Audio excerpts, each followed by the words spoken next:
Hello and welcome in. This is the 388th episode of the Dean Withers Show. We are so close to 400 episodes under our belt. How crazy is that? For everybody who's joining us, I really appreciate you so much for being here. We have a lot of news to go through, a lot of debates to be held.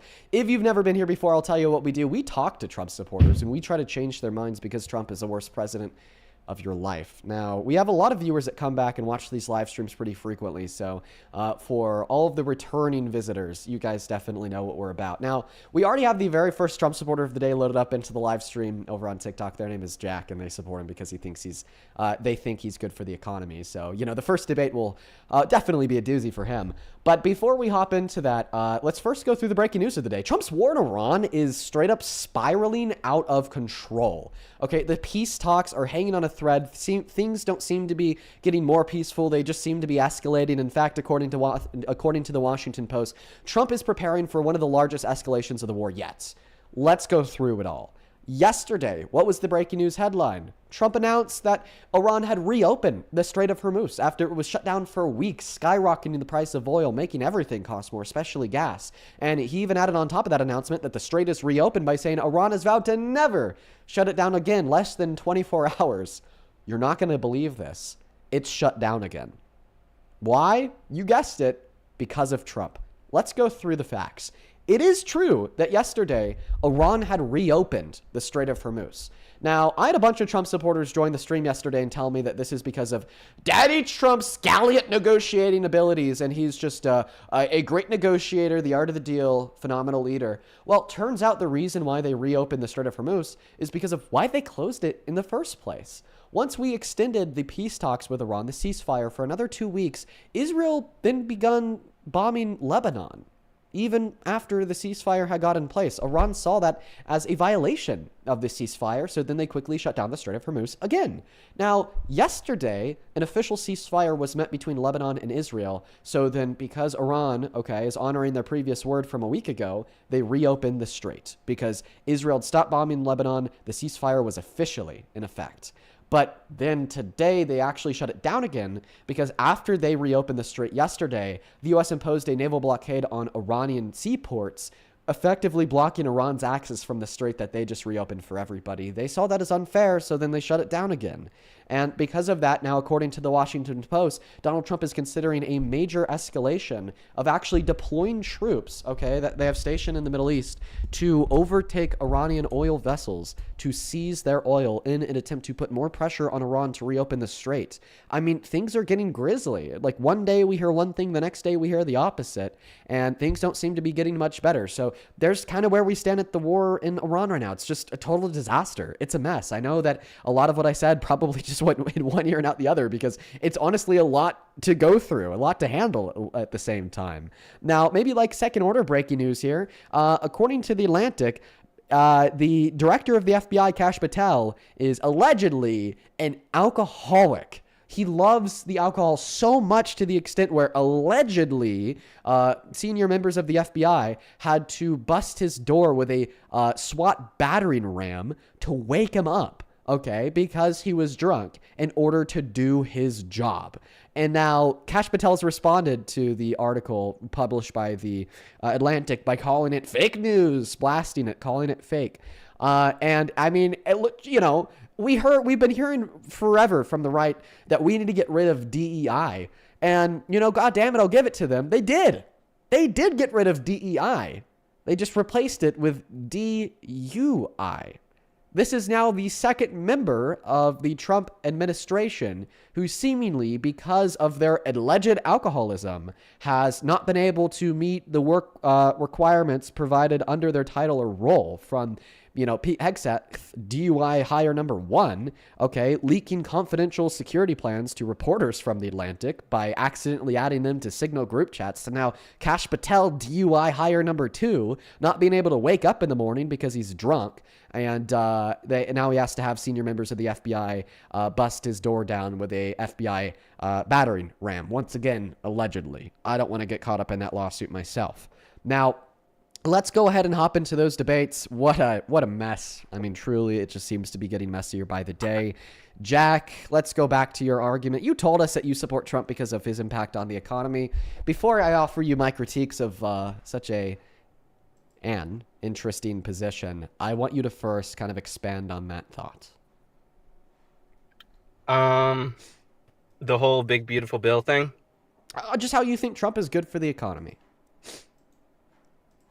Um, I think so him lowering the taxes on the rich can kind of help the poor because then they can afford to pay them more. It's kind of like a trickle down effect, I think. Mm. Now, I'm going to go ahead and assume that you've never done any research on tax policy. You're not a business owner, and you haven't done too much research on economics as a whole. And this is just kind of Well, an intuitive superstition to you. my dad worked in mergers and acquisitions, so he knows a lot about this kind of stuff. Well, if your dad worked in mergers and acquisitions, I don't think this is something your dad would say. You know, cutting the corporate tax rate doesn't incentivize corporations to pay their employees more because the corporate tax rate only impacts what is considered retained profits of an organization, which is the annualized gross revenue after all business expenses, which would include payroll. So, if anything, when we have a higher corporate tax rate, corporations are more incentivized to pay their employees more because then they could claim that as a tax deduction and they have to pay a lower overall tax on their retained over their retained profits. All right. Now, this is exactly why, since the introduction of trickle-down economics under Reagan's administration, and since then, we have seen a stagnation in worker wages with increases in worker productivity. Because now, if anything, corporations actually have less incentive to reinvest back more into their payroll because there's a lower level of tax savings for doing so. Because now they're getting taxed at a significantly lower rate, and this is also exactly why Brookings, which is a financial institution, did a study on the outcomes of Donald Trump's Tax Cuts and Jobs Act in his first term, which also cut the taxes on the rich. And they concluded that it actually led to no new macro level business reinvestment. Well, I don't know. It's just from my personal experience. I have You don't done have personal experience to investing explain why in. corporations would pay more to their employees if they had a cut in their corporate tax rate. I'm cutting you off Well, after you didn't cut me off. My apologies. Go ahead. well, why do you support DEI if that's just another result of capitalism? They're just an excuse to give the rich more tax cuts, isn't it? I don't see how those two dots connect. But this is a different topic as a whole. I want you to tell us what experience you have that perfectly describes how I am wrong in my economic evaluation that when we cut taxes on corporations, that doesn't then increase the pay of employees.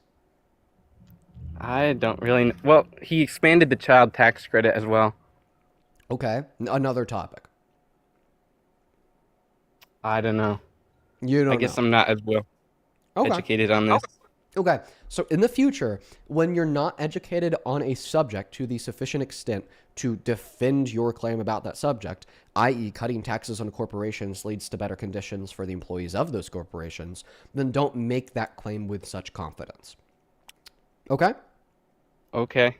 All right, and I feel like that's fair. Now, the next thing that you said is that the big, beautiful bill under Trump included increases in the child tax credit. It did. But Kamala Harris, the Democrat, ran on increases in the child tax credit that were 3 times larger, my friend. And when we evaluate the total outcome of Trump's economic policy, not just the big, beautiful bill, but also the tariffs, what we see is a mess, a mess, a mess, a mess, a mess. Okay? Last year, worst jobs report since 2003 if we ignore recessions. Last year, most manufacturing bankruptcy since 2010 following the end of the Great Recession.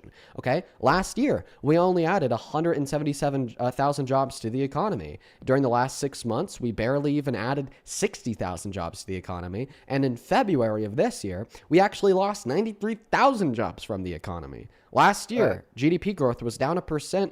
Okay, unemployment was at a 5-year high. We had 1.3 million layoffs. And February of this year, prices rose for manufacturers by 3.4% in 1 month, which is more than the total level of inflation under I don't 2024 think at the any end of of the this Biden-Harris correlates. administration. But Now, Obama, during Obama's presidency, there was a recession and the economy was awful during then.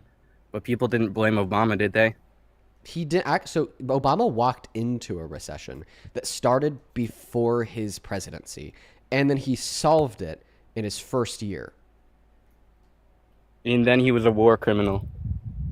Okay, so I just want to clarify that your response to everything that I just described to you about why Donald Trump's economic policy has been so terrible is to say that Obama's a war criminal.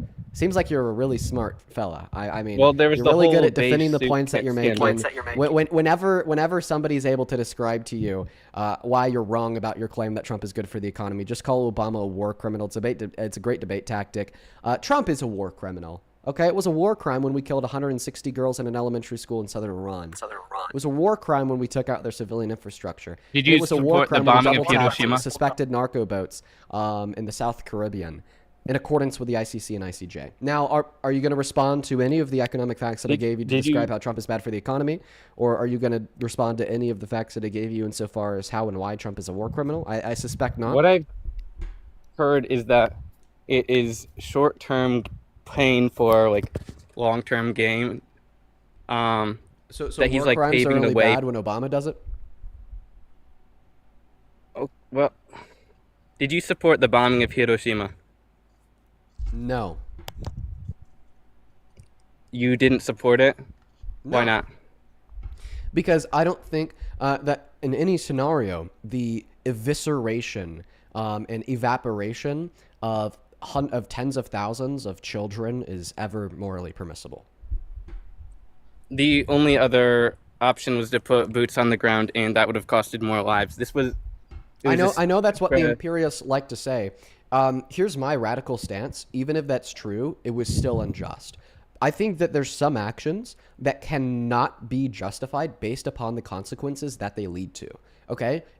Rape is always wrong, even if somebody getting raped led to some great outcome, such as a great, like anti-sex violence advocate that then reformed the way we as a society talk about rape and then reduced the level of rape to close to zero. Okay, the fact that she was raped was still wrong, even if the fact that she was raped led to her being a great anti-rape advocate. There's just a certain set of actions that are always wrong, regardless of the outcome that they lead to, including evaporating tens of thousands of kids. I think you're just not looking at the overall numbers of who would have and wouldn't have died. I think that's what really matters. I'm sorry. I'm sorry. Even if it led to overall less death, it's still wrong because it's never okay to just evaporate tens of thousands of kids. That's my position. It's called deontic morality. Deontology, okay, is a branch of normative ethics where you think that things are always wrong regardless of the consequences in which they lead to. Then utilitarianism is where you judge the morality of an action based upon the consequences that it leads to. So I think some actions are, evaluated morally speaking through that utilitarian lens, where we say they're good or bad based upon the actions that they lead to, i.e. lying. Sometimes lying could be good because so if you tell a lie to save a society, okay, that's justified. But sometimes lying could be bad, like cheating on your girlfriend and lying to her about it. Okay, but other actions like the murder and genocide of children and rape, I don't really care what consequence you think that had, i.e. saving the lives of more American soldiers. Ultimately, I still think that it's immoral, regardless of the outcomes in which it led to. If a trolley was heading towards 3 people and you could pull the lever to divert it to another track that would only kill 1 person, would you pull the lever? Yeah, the trolley problem is the endorsement of utilitarianism. At least that's what a lot of low IQ people think. So yeah, clearly, I would pull the lever and make it kill the 1 person, which is why in some scenarios, I hold to utilitarian ethics. However, I do not hold to utilitarian ethics in all scenarios. Right?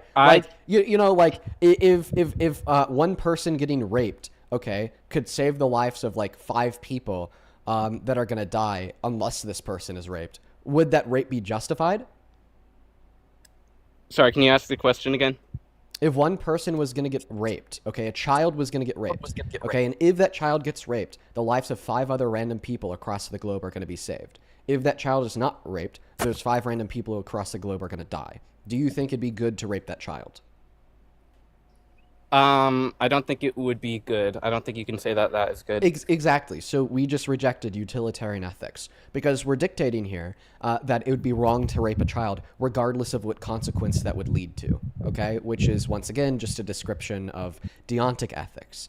But we're not here to have a conversation about moral philosophy and normative ethics and what kind of normative ethical frameworks people could hold to, like deontic frameworks, utilitarian frameworks, so on and so forth. We're here to have a conversation about why you support Trump.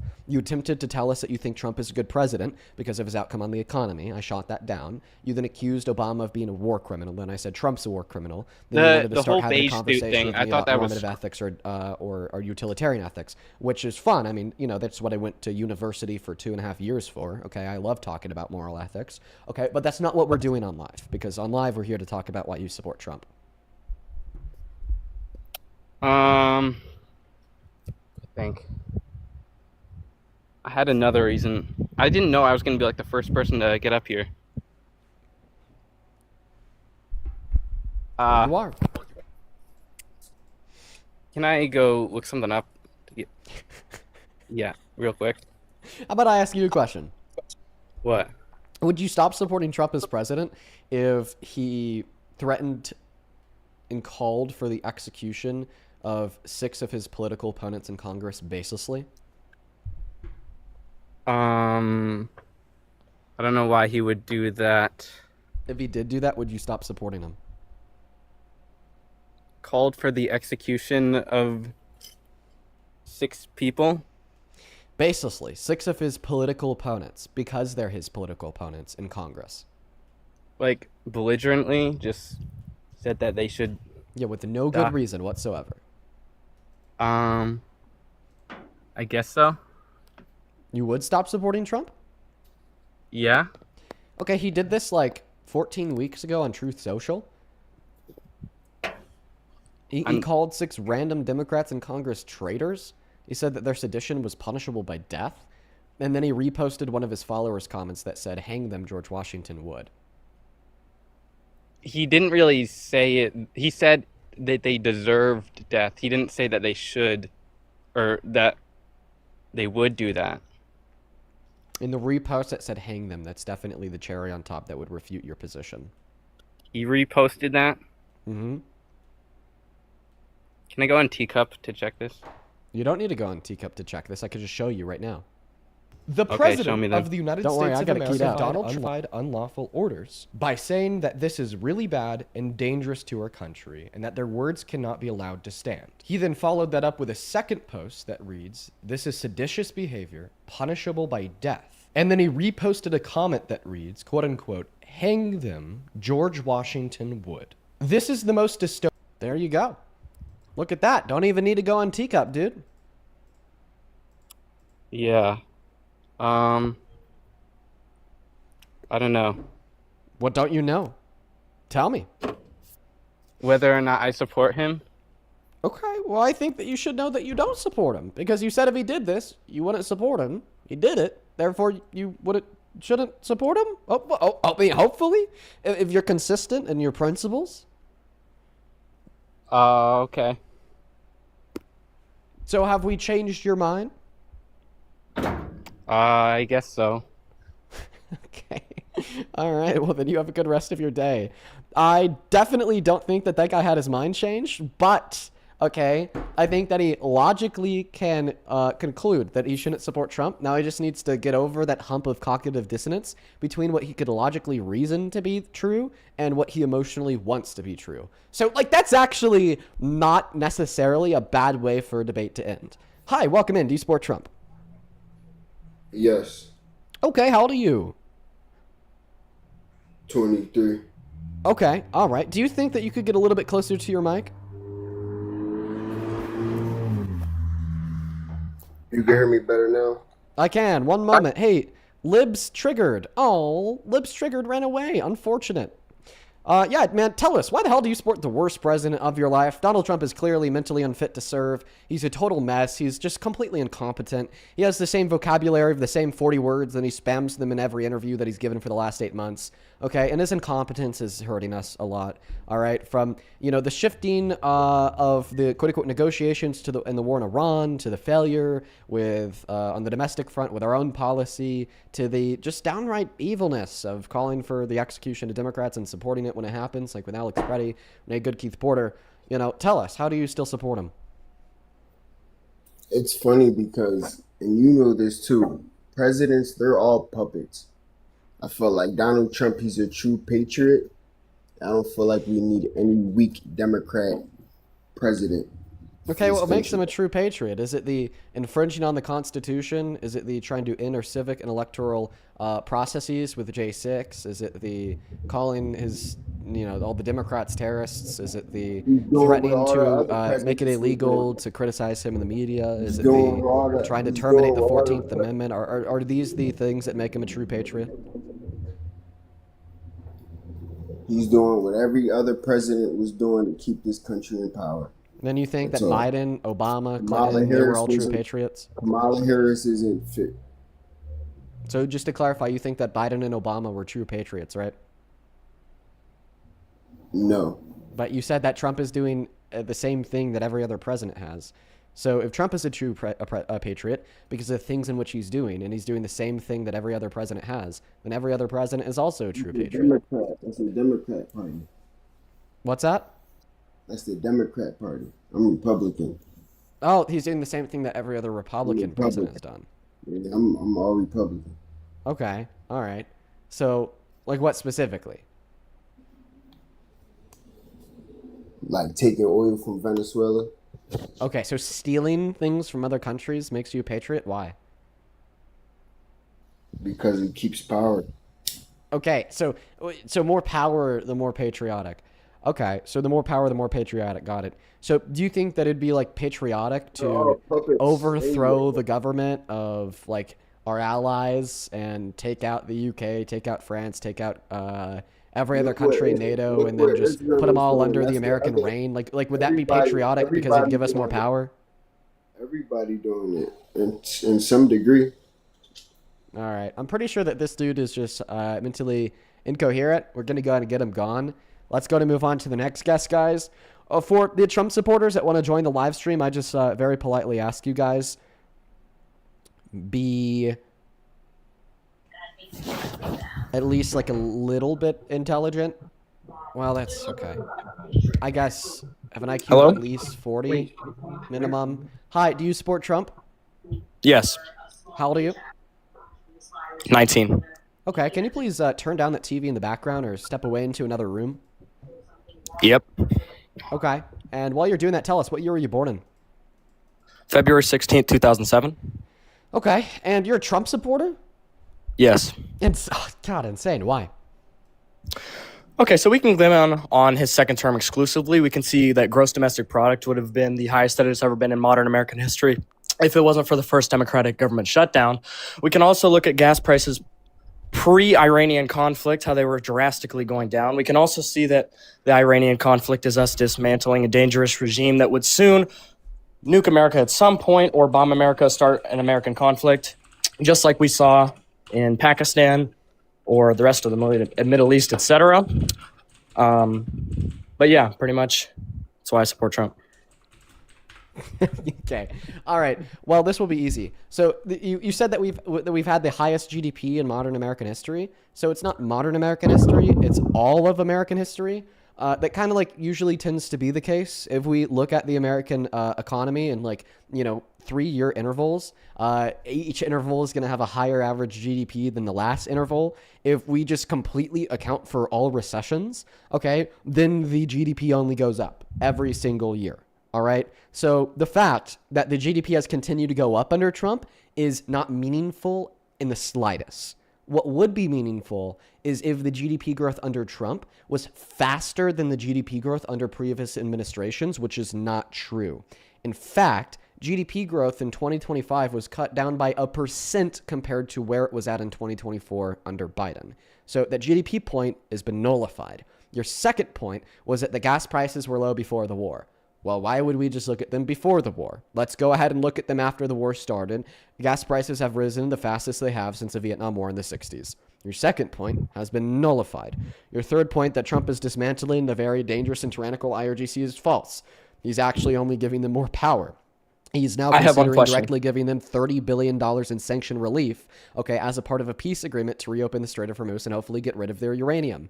None of this would be something we'd have to do if he didn't pull us outside of the JCPOA in the first place, which was a denuclearization agreement signed into effect under Obama. I'd also like to point out that he is not dismantling the IRGC in the slightest because he wants the IRGC to stay in power. He has already claimed that all military objectives have been met and that the IRGC now has more reasonable voices leading them. This means that he wants the IRGC to continue to be in place, continue to govern over Iran, and we do not possess a military objective of dismantling them or throwing them over. In consideration of all the information that I just shared, all three of your points, ranging from GDP growth to gas prices to dismantling the IRGC, have been proven false.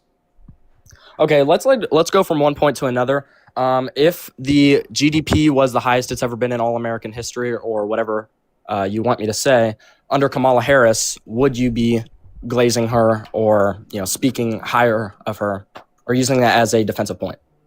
No, because the GDP increasing doesn't matter. What matters is if the GDP is disproportionately increasing faster than it was before because of their policy. And you cannot make that claim about Trump because, once again, GDP growth has actually gone down. Okay, and then my second point was gas prices pre-Iranian conflict or Why war. do we draw the line pre-Iran war? Because they're obviously going to go up if our country gets into a war or a conflict. Well, yeah, started by Especially Trump. because in they're other stopping, words, especially they were just- because they're blocking so the this Strait is- of this is Hormuz, just which us- makes oil prices go up. because Donald Trump started a war with them. So it's ultimately Donald Trump's fault. Correct, but we need to dismantle the dangerous regime because we've already seen in the past that they are bombing other countries in the Middle East. They killed countless Americans in Iraq. I mean, overall, they're a dangerous regime that had to be dismantled.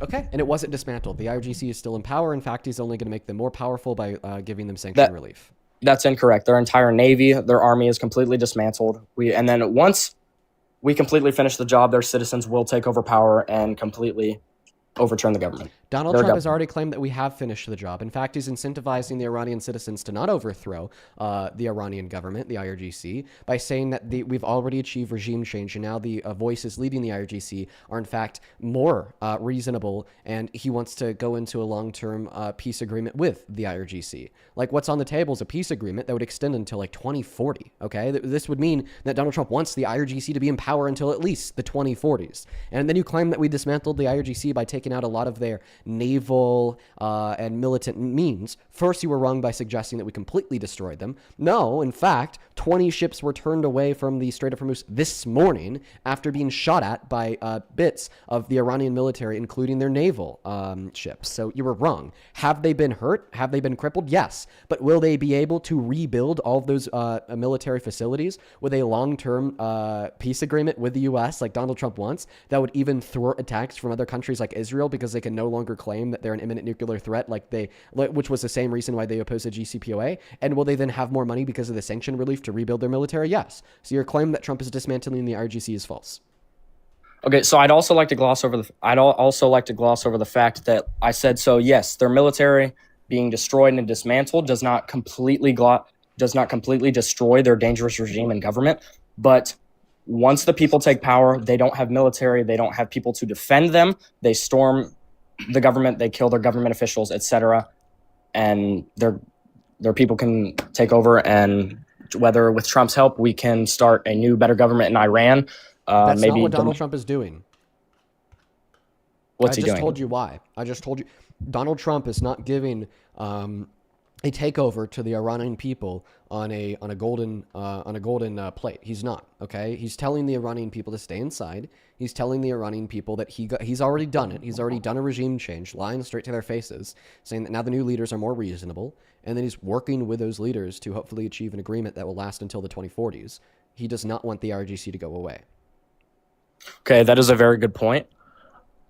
So what I would have liked to have seen was to completely reset their government, to completely reset to what they were, their military, etc., to become a better companion or ally of America and not be a threat to national security or the security of other nations around them.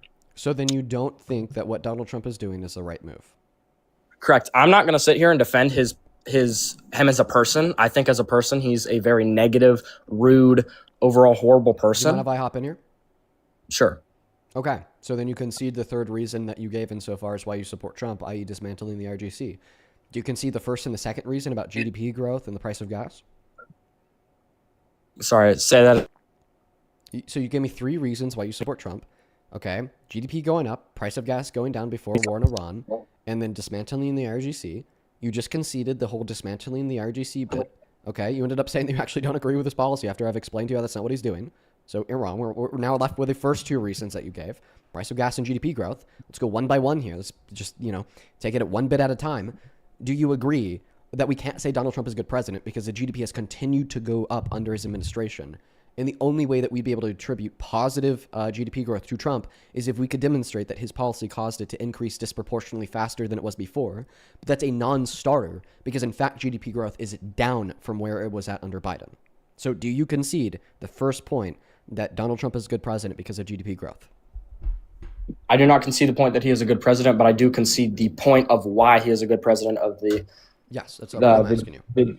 the GDP. If what you're saying is true, I can't. If it's actually down from where it currently was, but I have one question. I have a question.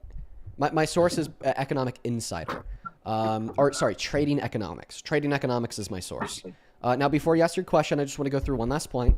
So you give me 3 reasons: GDP growth, gas, and war. You conceded the point about the war. You conceded the point about the GDP growth. The last point that we're left with is gas. Okay, so what did Donald Trump do to reduce the price of gas prior to the war in Iran? He increased oil production, and us in Venezuela, we also were able to increase crude oil production, and increasing oil production therefore cheapens gas prices. Okay, so Donald Trump did not disproportionately increase the production of crude oil in America compared to where it was at under the Biden-Harris administration. My source is the EIA. The EIA tracks the production of crude oil in America. We saw the largest increase in the production of crude oil in this country under the Biden-Harris administration. Has it continued to go up under the last year and a half of Donald Trump's second term? Yes. But has it been going up at the same rate it was under Biden? No. So we do not see a disproportionate increase in the price of, in the production of crude oil under the Trump administration. Okay, I also do have another question for you real quick. Okay, just to clarify, do you concede the first 3 points that you made insofar as why you support Trump? If what you are saying and the sources are correct, then yes. If I was completely abundantly wrong, I'm not a hypocrite. I'm not, I'm pretty straightforward when it comes to politics. I don't worship a president. Okay. So fantastic. So now it seems like we're at a clear slate because the first and only 3 reasons that you gave have been defeated. We're at a clear slate. You said you have a question for me. Feel free to ask.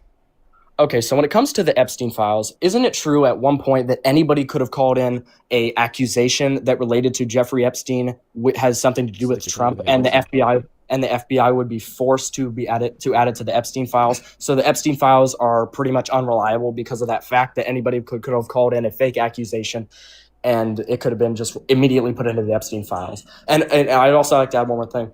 Do you believe that the accusation about Kamala Harris, that she was given a 3-year-old child and she then inserted the arm into her groin, do you believe that is true? And if so, then that shouldn't be, if you still support her, even though she's in the Epstein files, you shouldn't be a hypocrite and use it as a point against President Trump. Okay, so I agree with 25% of what you said, and then I disagree with 75% of what you said. So 65% of what you said. Jeez. Holy shit. I'm sorry. I'm so washed. 75% of what you said. I'm so fucking washed. Holy shit. Okay. It's been a long day. But anyways, all right, to get back to what I was saying. So I do agree that for the FBI tip line, anybody could call in and make a report and say whatever they want anonymously on the tip line. So for all of the logged data entries, specifically from the tip line, we're going to be deeming them to be credible or non-credible surrounding the information that was included in the report, i.e. were they able to name a date, a time, and a location of a place that we knew Trump was at, i.e. was there any information involved inside of this anonymous tip, did it have a name attached, that would have indicated it to be more likely to be true based upon it being information that would be publicly known, okay, so on and so forth. That's the way that we would evaluate the reliability of the accusations made about the FBI hot tip line. Now, what is really reliable here would be those in which sat down with the FBI for multiple 302 interviews. because this is once the FBI has received a report from a tip line, they're able to identify who gave the report. Then they're able to reach back out to the person that gave the report, confirm that it was true, get them to testify to this under penalty of perjury, and then they sit down with them multiple times because they think that they're a credible accuser to then get more information from them. Okay, and that's who we have an accusation against Trump from, Jane Doe number 3. And Jane Doe number 3 didn't only sit down for 3 in-person FBI 302 interviews, okay, but she also claimed that this happened to her at the hand of Epstein, and she then later sued Epstein's estate and won $1 million settlement. So we know, okay, that a victim of Epstein's trafficking, all right, also accused Trump. And that is very reliable, and that is very credible. Okay, so what about the accusation that was made about Kamala Harris? What's the ETF number? I'll take a look. I could not tell you the ETF number. I can tell you, you might be able to just look up the headline of it, of how Jeffrey Epstein gave her a 3-year-old infant, and she inserted that child's arm into her groin. Yeah, I'm going to need an ETF number for that. You could also just give me a source for it, like on an article, and then I would assume that the article would include the ETF number. But see, the issue here is when I look up Epstein Files accusation against Kamala Harris, I don't get any results for that. If you give me just a second, I probably will be able to find whatever that is. I know I just want to like quickly show you this to you. Okay. Right. So when I type in Epstein Files accusation against Kamala Harris, what do I see? Something from the House.gov just saying that she's defending the administration, not to like pressure the DOJ to release them. The second thing is like factcheck.org, Epstein Files archives. Okay, like nothing to do with Kamala Harris. It's talking about Jared Polis in the metadata. The third thing, fact check, this photo of Kamala Harris with Jeffrey Epstein is fake. Talking about, some like AI photo of her and Harris, that one. But there's like no information about any accusation made against Kamala Harris. What I would say is that you probably saw like this as a post on Twitter and ran with it and just treated it like it's real, but it was like legit fake misinfo made up by some like Russian bot. So listen, I wasn't saying that it's true. In fact, I actually I didn't disprove it, but I did not believe it. In fact, what I'm it just saying didn't is seem I don't like even something. think that the allegation exists in the Epstein files. I did find a small screenshot of it that looks like it could have been in the Epstein files, to be honest with you. I found it on TikTok, so it could obviously, listen, it could have been a lie. Not saying it was true. I was just simply asking you that if she was in the Epstein files, would that be a, I guess what I'm asking you isn't even to prove the allegation is true, but prove that the allegation exists. Okay, so you're thinking that I just made it up. I can try to find it in my camera roll. No, I don't believe that Okay, you I made actually it found it. up. I just found it. I don't believe that you made it up. I believe that this is legitimately something you saw. I'm just saying the thing that you saw was made up. Dataset 10. Okay. I don't know if that's of importance. So we're in dataset 10. ETF number what? It says EF1A016595151.pdf. Oh, wait. Go slower. Go ahead. EF1. A01. EFA. 01. O is in 0 or O is in O? 0. EFA01. Go ahead. 659. 659. 151. 151. .pdf. Okay, perfect. All right. So the thing is that does not exist on the Epstein file library. You can see my search bar. I'm on search.justice.gov. Oh, wait. You know what? This might be the main search bar for the Justice Department. Yeah. Wait. Is it? Let me see. Nope. Epstein file library. There's the search for the library. All right. Let's see. Oh, well, no. No results found in the Epstein library either. Okay. Well, I'm not saying that it was absolutely true. Maybe you forgot the T? Maybe it's like EFTA? It could have been. It's there really you fun. go. There you go. I gotcha. Okay. Thank you. All right. So somewhere inside of these 37 pages, we're expecting to find a allegation made against Kamala Harris. I can just read it out for you if you'd like. Oh, it's fine. I have it open up right here. So let's just go Control F. Kamala. All right. So one of them says, Office of Special Counsel says Navarro repeatedly violated Hatch Act. says the report identifies 6 media interviews over a course of 5 months in which Navarro's appearing in his public capacity criticized Biden or Kamala. The report also says Navarro criticized Biden or Harris. Okay, nothing about an allegation right there. In fact, this is just part of like a newsletter that it looks like Epstein got to his email. So let's go to the second mention. Harris's sister has reportedly promoted her husband for AG. Reports say that Maya Harris, sister of Kamala Harris, has participated in conversations with Allied aimed at boosting her husband's candidacy for Attorney General. Okay, once again, nothing to do with an allegation made against Kamala Harris. And here's a third one. President-elect Biden introduces members of his health team. President-elect Joe Biden and Vice President-elect Kamala Harris introduce their nominees and appointments to key health posts following an announcement from yesterday. Okay, nothing to do with an accusation. So you just gave me the ETF number for the PDF in the Epstein library that you said contained an allegation made against Kamala Harris. We then went and found that document on justice.gov. We pulled it up. We control-F for Kamala, and we found 3 mentions of the name Kamala, but none of those mentioned included any accusation made against her. In fact, the ETF that we have pulled up here doesn't seem to be the contents of any list of allegations made against Epstein or associates, or include anything that references sexual wrongdoings. In fact, this just looks like an automated email sent from Bulletin Intelligence, quote unquote, to FBI at Bulletin Intelligence. So this was an internal FBI email going over Bulletin newsletters that happened to mention Kamala Harris 3 times. Okay, so my point was not saying that it was true. It was simply asking if you had seen it and But the allegation so, doesn't exist. Okay. Do you accept that? I do accept that you saw like misinformation, right? I do accept that. Like it's just not even in the Epstein files. Honestly, I should have looked for myself, especially when I seen that accusation. To be honest, I kind of just screenshot it and it was using it kind of as a sticker on TikTok. So I probably should have done more research myself to really look into that and see if it was absolutely true. Now, can appreciate you admitting that. Yeah, I'm definitely not one of the type of Trump supporters when it comes down to treating him as a god and treating him as, that he can do absolutely nothing wrong and is the best president ever, etc. But yeah, I mean, you've been on for a while. Let's just kind of go over everything that we touched on. You said Trump was a good president because gas prices. You ended up conceding that was a bad point to make. You said Donald Trump was a good president because of, dismantling the RGC. You ended up conceding that that's not what Trump is doing. You said that Donald Trump is a good president because of GDP growth. You ended up conceding that was a bad point. And then you said that Kamala Harris was incriminated inside of the Epstein files via an allegation made against her. We go to the Epstein file that you said incriminated her. It did not.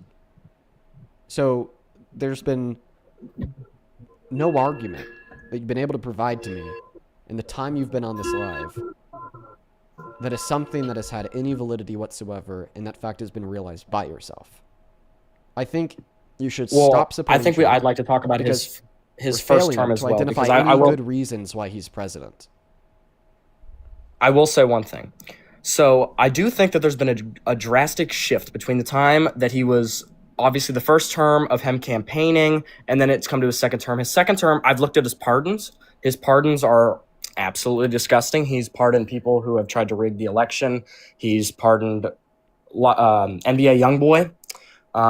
Pardoned lots of just weird people that just have absolutely no reason to be pardoned. And at one point, he also tried to pardon somebody that was not under a federal conviction, so he can't pardon him. And then he tried to threaten. I don't remember exactly who it was. It was some governor, whatever, in Colorado, I believe. Could be wrong about that, and then tried to threaten him, basically saying that he will cut off funding or something if he doesn't, pardon him or let the pardon go through. So yeah, you're talking about a lady from my county, from Mesa County, who in the county I live in, tried to help rig the outcome of the election here. Tina Peters, who was then sent to jail for it because she broke the law. And Jared Polis is unwilling to let Tina Peters out of jail because she's a bad criminal and deserves to be locked away. And then Donald Trump was threatening to fuck us over because of it, okay? And you brought it up yourself. He also pardoned people that tried to rig the election. I'm happy that you know that because that's totally true. He gave a full and complete pardon to Rudy Giuliani and John Eastman. Why is that not enough? If he's giving pardons to people that literally tried to rig an election, he should not be anywhere near the Oval Office because he gave pardons Listen, there has to been, like I said, there's been a terrorists. When we live under a democracy, a functioning constitutional republic, okay, that to its core is reliant on our free and fair elections, okay, anybody who attempts to destroy said constitutional republic by attempting to destroy our free and fair elections by rigging them, they are literally domestic terrorists. I am not overstating that. That is a fact. Why are we supporting somebody as president that not only surrounded himself with domestic terrorists, because John Eastman and Rudy Giuliani were some of his best friends and advisors, but then gave those domestic terrorists full and complete presidential pardons? So I would also like to say that there has definitely been a drastic jump in my level of support for President Trump when it comes down to his first term, his campaigning for a second term, and then when he was elected for a second term. So if we look at being elected for a second term, there has been a complete attitude change. I feel like he's moving toward more to a politician than he is moving toward, we were told this is a businessman. He's going to deport all the illegal immigrants. He's going to close the border. He's going to do all these great things. And realistically, for the second term, we weren't given a lot. He also ran on no new wars, and then we started an Iranian conflict. While I do believe that it will do some good, it's also very strange to me of how that's one of his main campaign promises, but then he goes and strictly breaks it when he starts a conflict with another country. So I do think that we've seen a drastic change. Then why are we? But I do believe he was the better. He was the better. He was the better of the two evils when it came down to him or Kamala Harris. Why is that? She did nothing as vice. She did absolutely nothing as vice president. She couldn't get it. She wouldn't be able to do any. She was given two assignments. She was given the war in Ukraine, and she was also given the border. She did absolutely nothing on either two of those.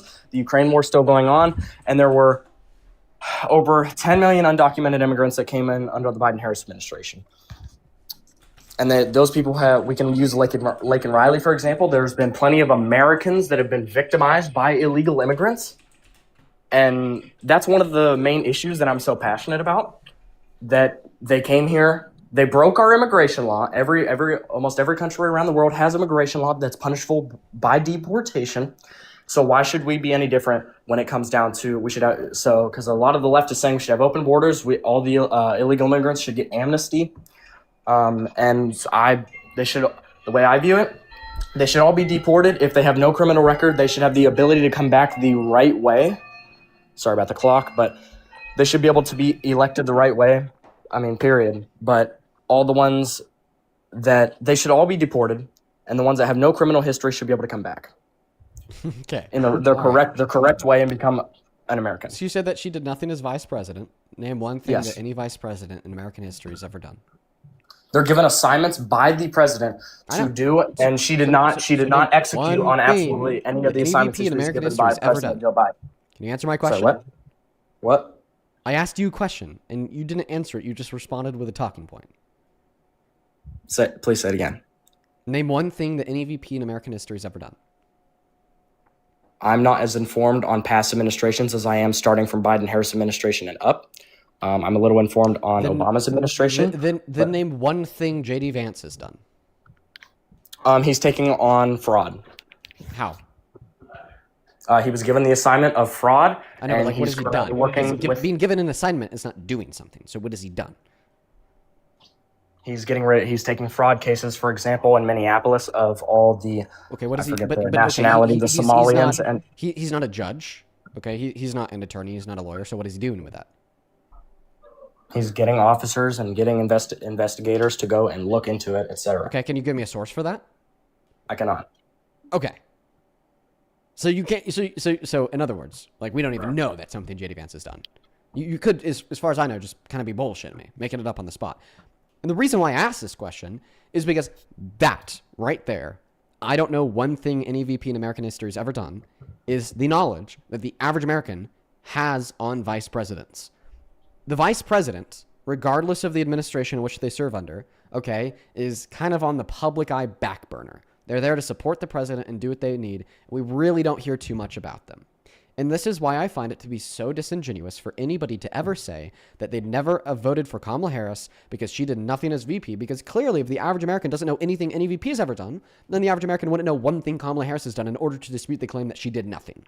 So what you're saying is that no vice presidents do absolutely nothing, and that they're that's not just what I'm there saying. strict. You are verily grossly misinterpreting my statement. I never said that VPs don't do anything. I said that the vast majority of Americans don't know what they do, including yourself. So it's dishonest to make the argument that because you don't know one thing she did, therefore she did nothing. Okay? Because in fact, she did a lot, like passing the most tie-breaking votes in the Senate out of any VP in American history. Okay, so I'd like to stop you right there. That is not the most monumental policy of modern American history, like the Chips and Science Act, the Infrastructure Bill, the American Rescue Plan, and the Inflation Reduction Act. Okay, and she actually worked with Biden on helping to reduce the levels of undocumented immigration into this country by working diplomatically with Southern Latin American countries to increase their socioeconomic well-beings to then reduce the incentive for immigration in the first place. And she was very successful in that role. In fact, she was able to reduce the immigration from Guatemala upwards of 50%. Okay, so first of all, having the most tie-breaking votes in history isn't really an accomplishment. It's simply her job. I wouldn't argue that it's more of an accomplishment and more of just not really an accomplishment. It's simply her job. Second of all, helping other nations is a very negative and bad way to take on immigration and immigration enforcement. Oh, why? It might not be the worst way in the world, but I think traditional. Traditional deportation and what we're doing exactly right now is the best way to execute and get these illegal immigrants out of our country. I disagree with that. But even if it were true that undocumented immigrant was the best way, that doesn't mean mass deportation was the best way, which I disagree with.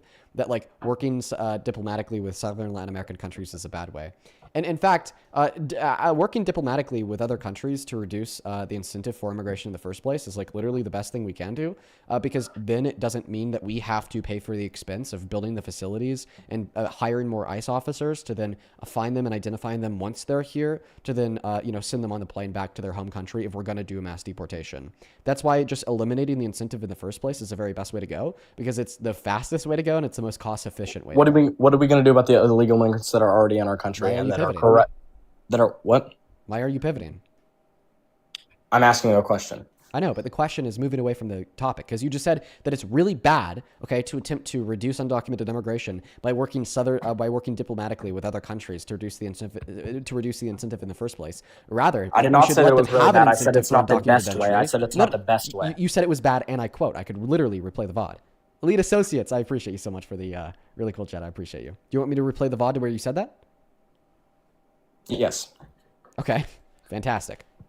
What we're doing exactly right now is an accomplishment and more of just not really an accomplishment. It's simply her job. Second of all, helping other nations is a very negative and bad way to take on immigration.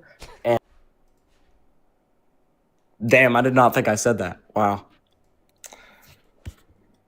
Well, I take back that point. Okay, must have been misspoken, etc. But it is not the best way. Do you argue that it is a better way to work with other countries to stop illegal immigrants from coming to our country than getting ones that are already inside of our country out? Yes.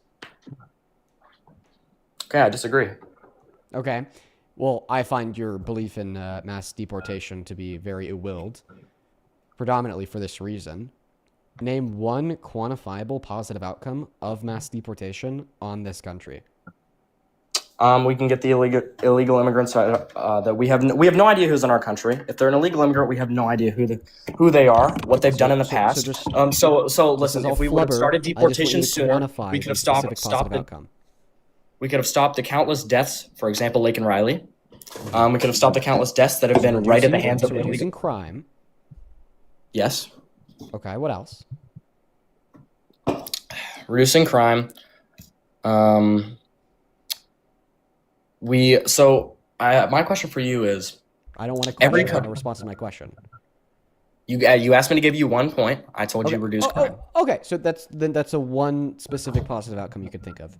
Okay, That's well, probably that's the not best, true. in my Okay, opinion. well, that point's not true. In fact, crime rates go up when we do mass deportation because undocumented immigrants are 2.5 times less likely to commit violent crimes in American soil compared to citizens. So when we exclude people from a data set and which are disproportionately less likely to do a bad thing, then the individual likelihood that somebody does a bad thing goes up. Elevate Associates, thank you so much for the 2 more signature jets. Thank you so much, Elevate. You are awesome. Show some love to Elevate in that chat. Thank you. But that point aside, okay, what you're going to find to be of more concern than crime rates would be nominal crime data.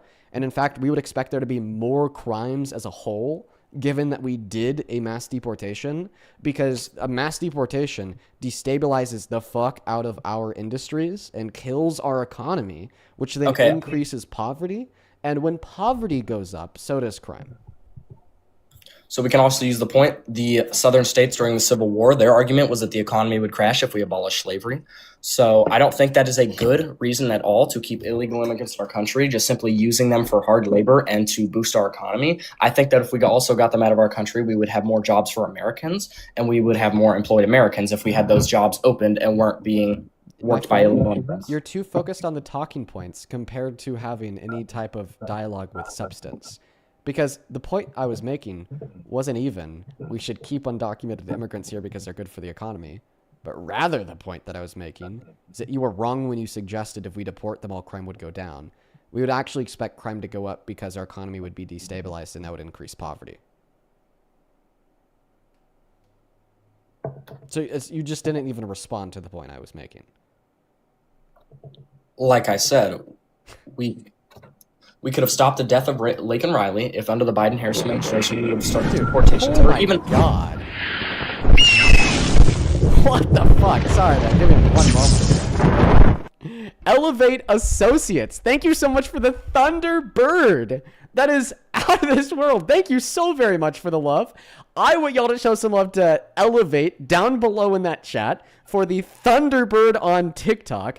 That is beyond kind of you. That is a crazy fucking gift. I want to see 1,000 Elevate W's down below in the chat. Thank you so much. That is nuts. Thank you so much, Elevate. Huge shout out to you. Thank you. Now, you are attempting to re-reference Laken Riley. That does not disprove my claim in the slightest. Remember, my claim is crime goes up if we do mass deportation because mass deportation destabilize economy and increase poverty, and a lot of crime is a result of poverty. Respond to that argument. Saying that Laken Riley never would have died if Biden opened up the border, okay, is actually not a cogent response to the claim that crime would go up if we were to do a mass deportation.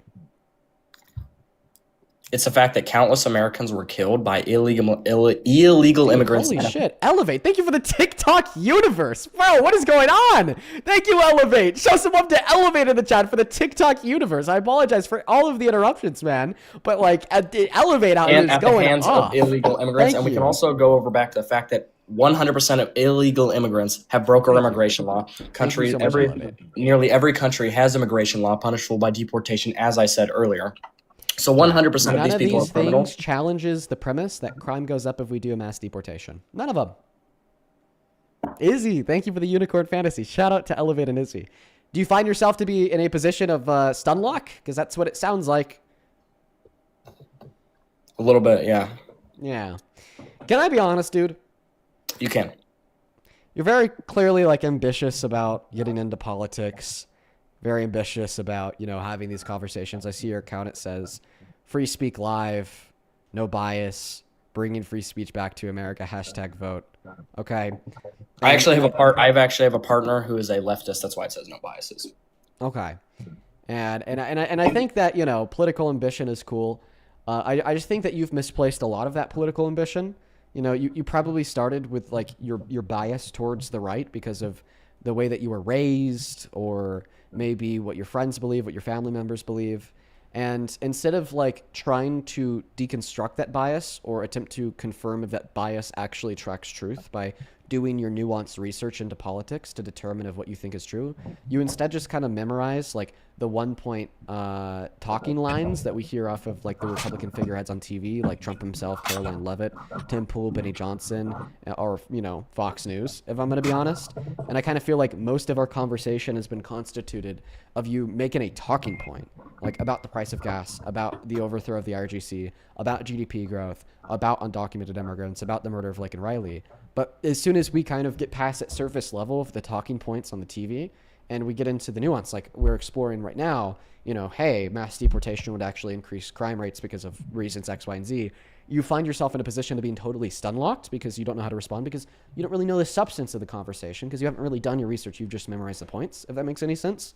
And what I would highly recommend to you is maybe continue to tune into my live. I think that you're a more reasonable person, like clearly with like 99% of the things that we've discussed so far today, you've been able to change your mind on them. And I think that'd be really good to further your own education. Now, maybe I'd like to run one last argument on you here before I do move on. Is that okay? Okay. Yep, absolutely. Right. Before I do that, I'm also going to thank a Wait, couple people real quick. for their Would I be able to say donations. after you thank them or whatever? Would I be able to say something real quick before you start your next point? Yeah, just say it real quick now. Okay, so throughout the last few months, as Trump's been doing new things in his second term, I have definitely lost some support for him, as in, like I said earlier, the pardons, starting the Iranian conflict, which I do believe will do some good. But in the long run, he ran on no new wars. That was one of his main campaign promises from his first term of having no new wars started under his first term. And then he goes and he starts an Iranian conflict. So it's really a turnoff there. And his pardons are really disgusting. And then I think on another account, I ended up messaging you. I did not get a response, but I was asking you some help on being a little bit more further educated, because also we can also talk about the post he made recently depicting himself as Jesus and then thinking that his supporters are stupid and saying that he was a Red Cross doctor. That was just absolutely asinine and just anybody can see through that. And I'm hoping that most people can see right through that and not just right off of whatever President Trump says. But there are still things that I am pretty passionate about on that. And I also believe that Trump can get stuff done if he has the ambition and the will to. Just because of his attitude of you're going to do this when I say it and how I say it, etc. type of attitude. But then there's also IPAC, I believe is what it's called, of him basically selling out to Israel and getting, I believe the number was $230 million from Israel. Then again, Kamala Harris also received $9 million from Israel.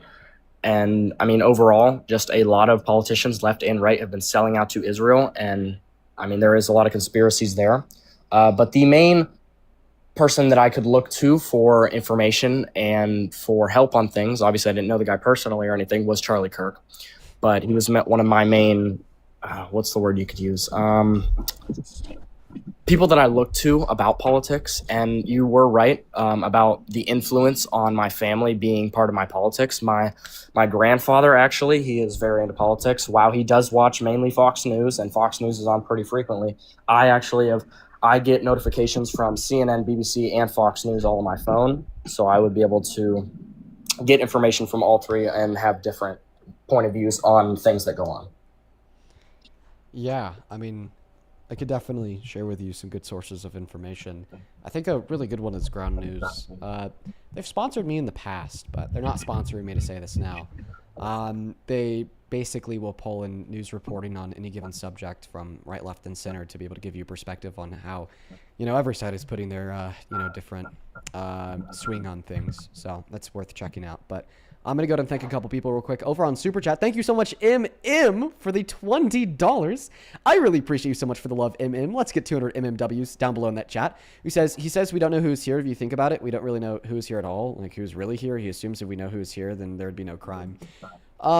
Yeah, I mean, I generally agree with the sentiment, MM. Like in all reality, like we don't have every citizen's fingerprints and DNA samples. We don't have a citizen of every citizen. We don't have a picture of every citizen either. It's a little bit hard to quote unquote know who's here, even if they're not an undocumented immigrant.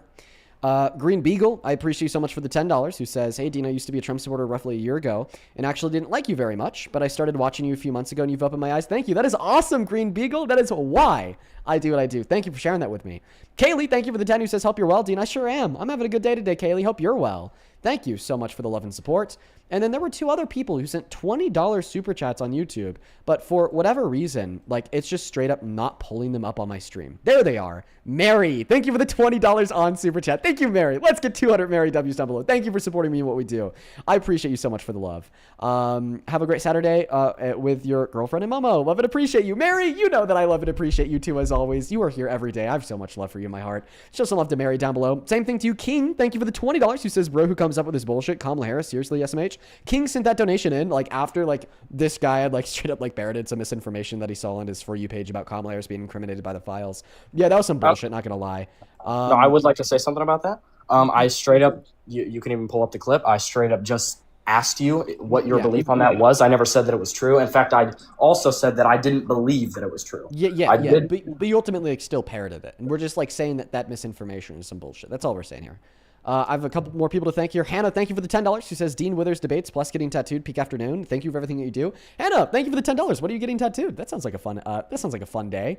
And then Lily, thank you so much for the $10. And then Ben, thank you for the $5. We are all caught up over on Venmo. We need to quickly catch up on PayPal here on PayPal. Thank you so much for the $10. Katrina, who says, hey, Dean, in many places, grape is colloquially known as penetration of the private area with anything. It could be a part of the perp's body or an object. Just thought I'd say something about that because it's been on my mind. Yeah, no, a lot of people who join our live absolutely dispute that, and it's sick. It's actually gross. But I really do appreciate you so much for the love. Same thing to you, Sarah. Thank you for the $10 on PayPal. He says, I'd like to bring attention how we no longer have DEI reporting numbers to the MMIW. We have a huge problem in Alaska. Well, thank you so much for the $10, Sarah. K, that is KAE. Thank you for the $10 on Venmo. Says, yesterday, a gentleman tried to say that you were too young to speak the way that you do. Thank the Most High you woke up today and said, fuck that.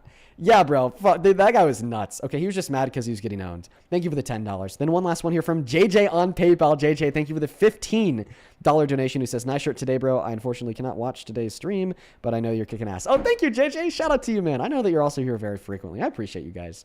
If you're watching and you want to support me, support what we do here, and allow us to continue to do it for 4 hours a day, 7 days a week, or ask a question, you can find my Venmo, PayPal, link tree in the bio on TikTok, pin message on YouTube, and right there, Dean Withers without the E. Like I said, really good way to get a message across to be read out on live or to ask a question. And then we have one last one here. This literally just came in. Elevate Associates. Thank you so much for the Phoenix, dude. Elevate Associates has been going off on TikTok since we started this stream, showing the most love. Thank you so very much, Elevate. For everybody watching, please show some love to all of the donors that we just thanked on Super Chat, TikTok, Super Chat, Venmo, and PayPal, and show some massive, massive love to Elevate for the continued, like, crazy fucking love on TikTok. Thank you so much, you guys. Now, all right, let's go ahead and hop into the last argument I wanted to run on you. Would you still support Trump if he was guilty of sexual exploitation? Like, he'd sexually exploited naked women and then turned around and left about it. Absolutely not. Okay, do you accept that sexual exploitation is to unjustly take advantage of somebody sexually? Sounds about right.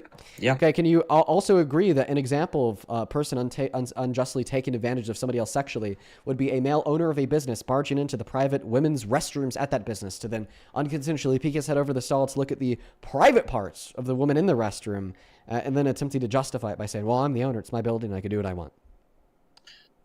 So depending on the situation, if he accidentally went into the women's restroom and like opened the stall and unknowingly thinking she was in there, but if he did use that talking point of that it's the reason that he went in there and looked over the stalls because it's his building is, yes, that would be sexual assault or sexual, whatever the word is. Elevate. Thank you so much for another TikTok universe. Holy fuck. What is going on today? While we hopefully change this guy's mind, show some love to Elevate. What is that? Like the second TikTok uni? Bro, I don't even know what to say. Thank you, Elevate. Dude. Oh my god. Show some love to Elevate on a very real note. Thank you, thank you, thank you, thank you. Fucking insane. That's fucking nuts. Wow. Okay. Back to the debate. W's to Elevate in the chat because that's insane. Now, you said if he did it accidentally, then it wouldn't be sexual exploitation. I do think that in most scenarios, sexual exploitation is going to have to include that intent. But it could also lack intent and then just be with neglect. You know, like if somebody like just barged into the woman's restroom because, like, for example, they were going to go clean the stalls, but they forgot to like ensure that nobody was inside of that space. I would still consider that to be like some level of like sexual wrongdoing. or like some level of culpability for the neglect. But in this scenario, we are talking about doing it intentionally. So if a man owns a business and does it intentionally, we could agree it's sexual exploitation. True? Absolutely, yes. Okay. And you'd stop supporting Trump as president if he did this. Here's Donald Trump admitting to doing that. This is 2005, speaking to Howard Stern on his radio show. It's your obligation to do that. So you have done that. Now, I'll tell you the funniest is that I'll go backstage before a show. Yes. And everyone's getting dressed and ready and everything else. And, no men are anywhere. And I'm allowed to go in because I'm the owner of the pageant, and therefore I'm inspecting it. I'm inspecting. I want to make sure that You're like everything a doctor. is good. You're there. Yeah, the dress. Is everyone okay? They're standing there with no clothes. Is everybody okay? And you see these incredible-looking women. And so I sort of get away with things like that. Wow. Now, is that an AI voice or it's real? I've never heard that actually. I'll show you where I'm pulling this from. This is posted on YouTube 9 years ago, so it actually can't possibly be AI. Wow, that's actually insane. I've actually never heard that. Like I said, man, I don't even think that you're like a super bad dude. You've just like clearly been misinformed by your family. And I think that maybe the places that you get the information that you believe are very far biased to the right. Like I feel like No. a very perfect example of the type of person that I want to tune into the live stream, that I want to join the panel. So, I mean, now that you've heard that clip, are you going to be a man of your word? Are you going to revoke your support from Trump? Yes. No, I genuinely... Okay, listen. So I do hold traditional conservative values, but I also believe on a lot of the things that I've heard that Trump is moving drastically away from those. So, and obviously anybody left, right, whatever you are, anybody who touches a child or looks at women, anything sexual deserves to be in prison, and depending on exactly what it is, the death penalty. So yeah, I mean, I really can't say that I'm a Trump supporter anymore, especially because I was pretty much not a Trump. I was really on the fence when he posted that most recently. It seemed like I was just waiting for the perfect thing to be able to say, I guess I'm not a Trump supporter anymore, just because of all the things that he's ended up doing. Well, I'm really happy that you joined, and I'm really happy that we could change your mind, okay? One more thing, my leftist friend would like to say one thing real quick. But bottom line, thank you for the Are debate. they with you? He's right beside me. Wait, 1 second. I would just like to say, Dean, I'm going to start tuning into your lives more, and I'm glad we can have this debate. You are the most educated person that I've ever debated, so I'm just going to like say thank you, and thank you for taking the time to rather educate me. Well, yeah, thank you, man. Thank you for changing your mind. Yeah, to the leftist friend, feel free to say something real quick. I didn't even know you've been patiently waiting the whole time I was talking to him. Go ahead. Yeah, I've been watching on my MacBook. I mean, I'm glad you kind of switched to support, but I don't know what we're going to do with the account now. Well, I don't think he's going to abandon his conservative ideology, so I'll still be able to debate him. But well, yeah, I'm glad he changed his mind. He sounds like he's pretty open-minded, so I bet you'll be able to change his mind on the more conservative beliefs. But I appreciate you both. I hope you're able to change his mind further on his more conservative beliefs, and you guys take care, okay?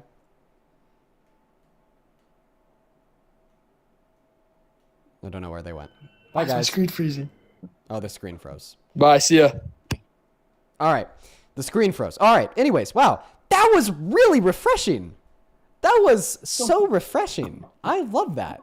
That was good. Because, like, not only did we get that gratification of, like, changing a Trump supporter's mind, but then they're also, like, really good friends with a leftist who said that they're going to try to change their mind further with the conservative beliefs that they still hold. And we know that could actually possibly happen because that dude seemed more open-minded. That was really refreshing. I like that. That was one of the better conversations we've ever had on this live, with the most satisfying ending. Incredibly based. Welcome in, Sully. Do you support Trump? Yes. Sully, are you 14?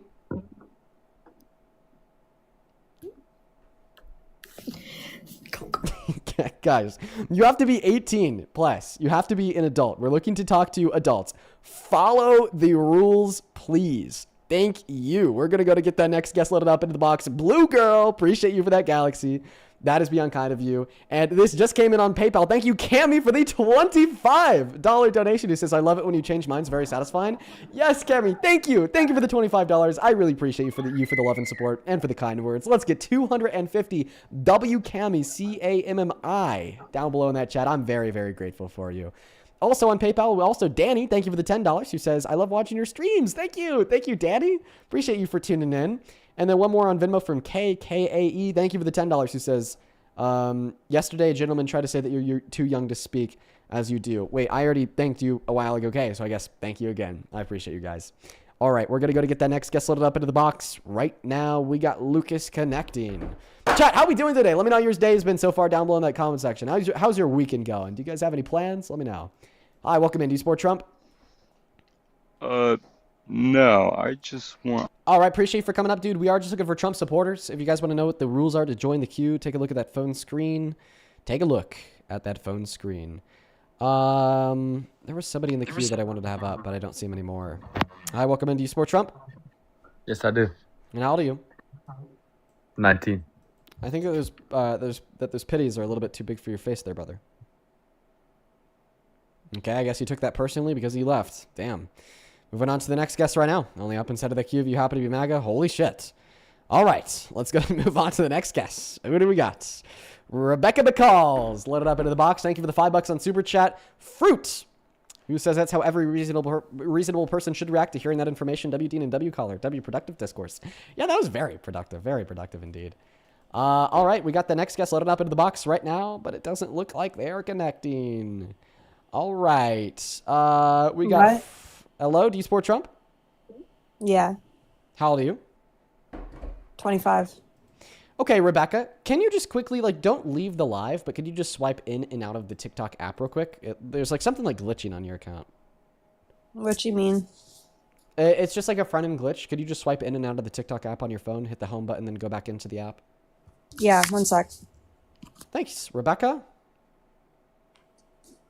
Is that better? Yes, it fixed the glitch. Thank you so much. All right, let me thank one person, then the mic and the floor will be yours.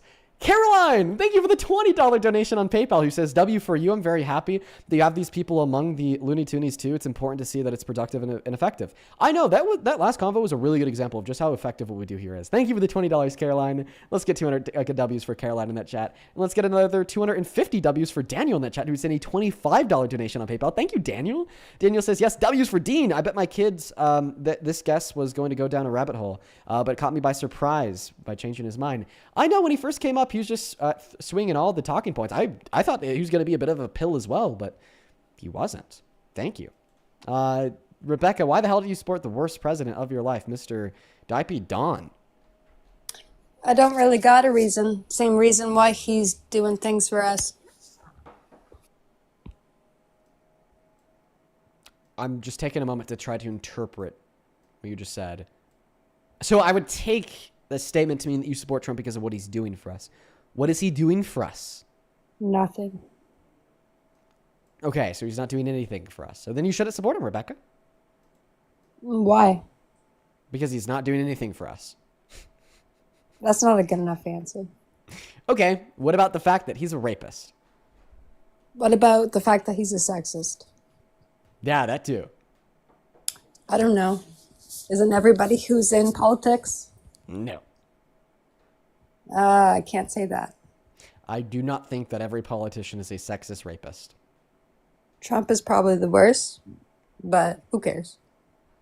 All right, I think that Rebecca's either trolling or just really weird, and not worth our time, because she's really weird. Let's go to get the next guest, Gloria, loaded up into the box right now. We got Gloria connecting. We got somebody else connecting.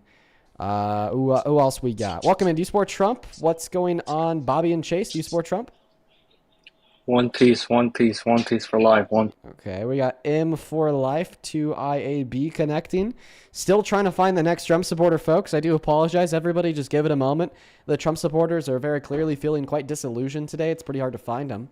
Yo, on Super Chat, Release the Bats. Thank you for the $20. Thank you so much, Release the Bat. Let's get 200 Bats W's. Bats with the 20 says, I came here just to talk smack on the cat haters. I've noticed MAGA in the comments saying that only sensitive men own cats. I guarantee you that the same type of people who say that own dogs and neglect them love you, Dean. Well, I think it is true that only sensitive people own cats, people that are sensitive to consent, okay? Because you can't, like, own a cat and just do whatever they want to or they'll fuck you up, right? You have to be sensitive to consent. So when they say that, all that they're meaning to communicate is that they're not sensitive to consent and they can never own a cat because a cat would fuck them up with their claws. Welcome into Sport Trump. Yeah, I do. Lucas, how old are you? I'm 20.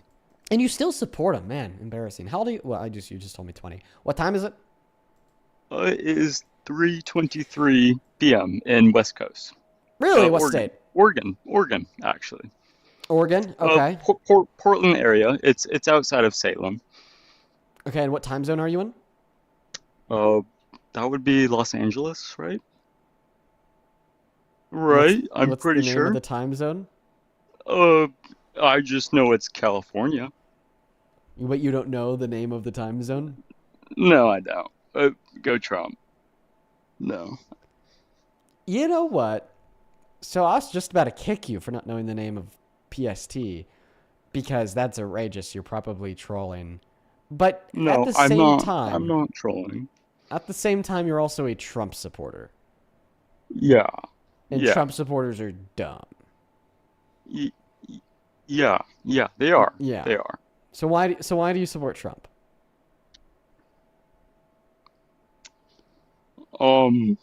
Dude, he loves the Bible, dude. This is a troll. Get out of here. Moving on to the next guest. Only up inside of thank you if you happen to be an American adult that supports Donald J. Trump as president. Please and thank you. Do follow our rules. Do follow our rules. What are we doing? Hello? You're a weirdo. Hope you know that. Who are you? I got a message from TikTok saying you paid $2,000 to get my account removed. No, but can you drag me to where I could pay that money to get your account removed? I'll do it. Why are you so weird? Like, what's your goal? Like, you just post videos saying that I've literally died. You are. Because I'm dead? Yeah. You don't think that the fact that you're speaking to me right now is evidence that I'm not dead? No. Okay. Yeah, get a life, bud. MM, welcome in. I'm going to go ahead and send you a mic to turn your mic on. Send you a mic to turn your mic on. Blunder. Turn you an invite to turn your mic on. Hi. Hi, do you support Trump? No. Based, we are just looking for Trump supporters, so you take care. Thank We're you. gonna get the next guest loaded up into the box. Fish Girl. Yes, I love Donald Trump, and I would like to debate you. Fish Girl. I don't know Fuck what off, that quite is. frankly. I don't know what that is. I'd like to debate you. I don't know what that is, really. I don't know what a fish girl is. Is Yeah, that so like how would you feel if I told you I was happy your fish is dead? How'd that make you feel? I don't really know what you're referring to. What if I draw a picture of your fish on the map of Uzbekistan? I don't know what you're. I live in the U.S. I'm not sure what you're referring to when you say Uzbekistan. But one reason I fully support Trump is You're due getting to the creative fact. with this. Creative with what? I'm not sure what you're referring to. Really? Yeah, I don't understand. Banned! Moving on to the next guest. Dude. Man. Bro. Let me just tell this guy to get a life real quick, buddy. You said I'm IQ Well, come all on, day, every don't day. just run away. How you doing, my friend? Be chill. You need to get a life. How you doing today? You need to get a life. All right, run away from me. Big W when you kick me, going live, buddy. Like you did the last time you were on here to debate? When you kick me, I'm going live to change your fans' mind, sir. I know, you're up here to grift to get people to go to your live stream. No, like, I want to know, talk to you. You are. No, I don't You think know you do, me, because I'm remember in the here last for time good you were in the combo. live stream, Sure. you like straight up like ran away because you couldn't answer the question I was asking? Well, let me respond to that. You say, because you talked about me after I left, sir. And Dean, let's have a good convo here, my friend. I You will said only I talk don't to want you. There's one condition that I'll speak to you under, and the one condition that I'll speak to you under is if we talk about the same thing that we were talking about maybe 2 days ago when you ran away from me. Because what I won't allow you to do is get caught on a subject, like then leave the live or get kicked because you were refusing to answer a question, then Well, that's whine what I'm trying about to it answer for right like now. 3 days straight, and then attempt to like rejoin my live to talk about something totally different. The only condition that I will allow you to stay on my life under is okay, either your acknowledgement that Donald Trump has sexually exploited beauty pageant contestants, or a coherent refutation to the evidence that Donald Trump has sexually exploited beauty pageant contestants. Your whole life is me. You come up here, you get cooked, you leave or you get kicked because you couldn't answer a question, you start your live stream, you claim you won, okay, and then you come back 4 days later to do the same thing with another subject. We're going to end this cycle because it's embarrassing for you. I and completely quite agree. Frankly, I completely agree, my friend. So annoying listen. For me. So okay, I'll I only feel let you. you So, stay up if you talk about here's that my one response same to that. subject. Here's my so we can talk about the pageants and how you lie about it and you neglect the fact that he said backstage. We can absolutely talk about that. But I need to clarify a few things. You did say something correct for the first time ever, Dean.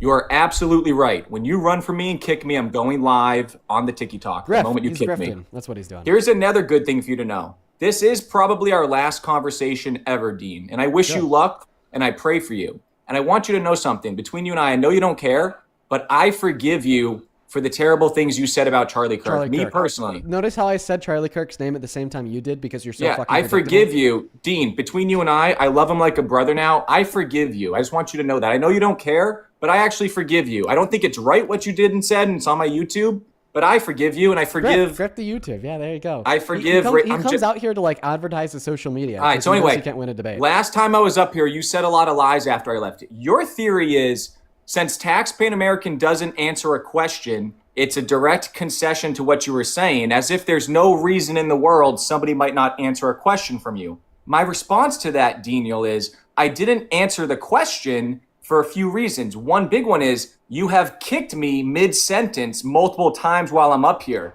So you get me to say, so you go, is the sky blue? And even though I want to argue, let's say hypothetically if the sky is blue, I go, the sky is blue, but, and I'm about to refute it, and you kicked me. So I didn't want to be kicked before I got to dismantle your lies like I always do. But if you want to talk about how you think Donald Trump sexually exploited women, we can. But your theory of when somebody doesn't answer a question, it's a direct concession. So I'm hitting you with right now, back up the claims as to why you hate Charlie Kirk so much with something. And if you don't, then you know you're lying and you have a displaced hatred for an innocent man that loved you, cared about you, and spoke nicely of you. Okay, this is the TPA. This is the TPA playbook. Take a statement that I made, categorize that statement to change it into something that it wasn't, to then attempt to use that against me to pivot away from the topic of discourse. The statement that I made is that you conceded, okay, when you couldn't answer a question in which was relevant to the conversation. They said backstage. In which you could not He's allowed to go backstage of the question to the conversation. But then you condense that down into the sentiment that if somebody never answers a question, then it means they concede on the subject matter. So I'm not going to answer your question about Charlie Kirk. And my explanation for why I won't answer the question That's what you said, because it's irrelevant to the topic of discourse. That's what you said. You said if somebody doesn't answer a question, well, you're not in control. Like I said, last combo. If somebody refuses to answer a question which is relevant to the topic of discourse without being able to supply a reason insofar as why it is relevant, it is essentially the same as a concession. However, the difference between that question and me refusing to answer the question in which you're asking me is that it is irrelevant to the topic of discourse. I've told you that I will only keep you on my live if it is a continuation of the debate that you ran away from 2 days ago. The debate was not about Charlie Kirk. The debate was not about the feelings in your tum-tums, but rather the debate was about the following claim. And I will repeat that following claim now. What was the Donald Trump sexually... I will wait for you to stop. Don't worry. You're muting me. I'm asking you a question. Calm down. Calm down. No, I'm going to wait for you to stop. What was the... We're going to wait for you to stop so I could finish my statement. What was the girl's name? I'm not done with my statement. What we're not going to do is ask questions in the middle of the other person's statement as an interruption. That's how a combo works. Live. Going live. He literally just can't do it, guys. This is why I'm trying to say he's something. afraid of me. In the middle of my statement, it's not going to happen, buddy. Well, you have to roll over on this one. You just have to roll Kick over. me. I'm going. Like, run away. This is the thing. This is the thing about TPA. He interjects himself into my debate live, and then he claims to be a debater, but then he will never actually debate me. Like, Trying you just to right now. straight up won't let me finish my sentence. Trying right now. No, you're trying to not debate me right now because you were interjecting yourself into the middle of my statement. I remember. I'm just not going to let you interject yourself into the middle of my statement.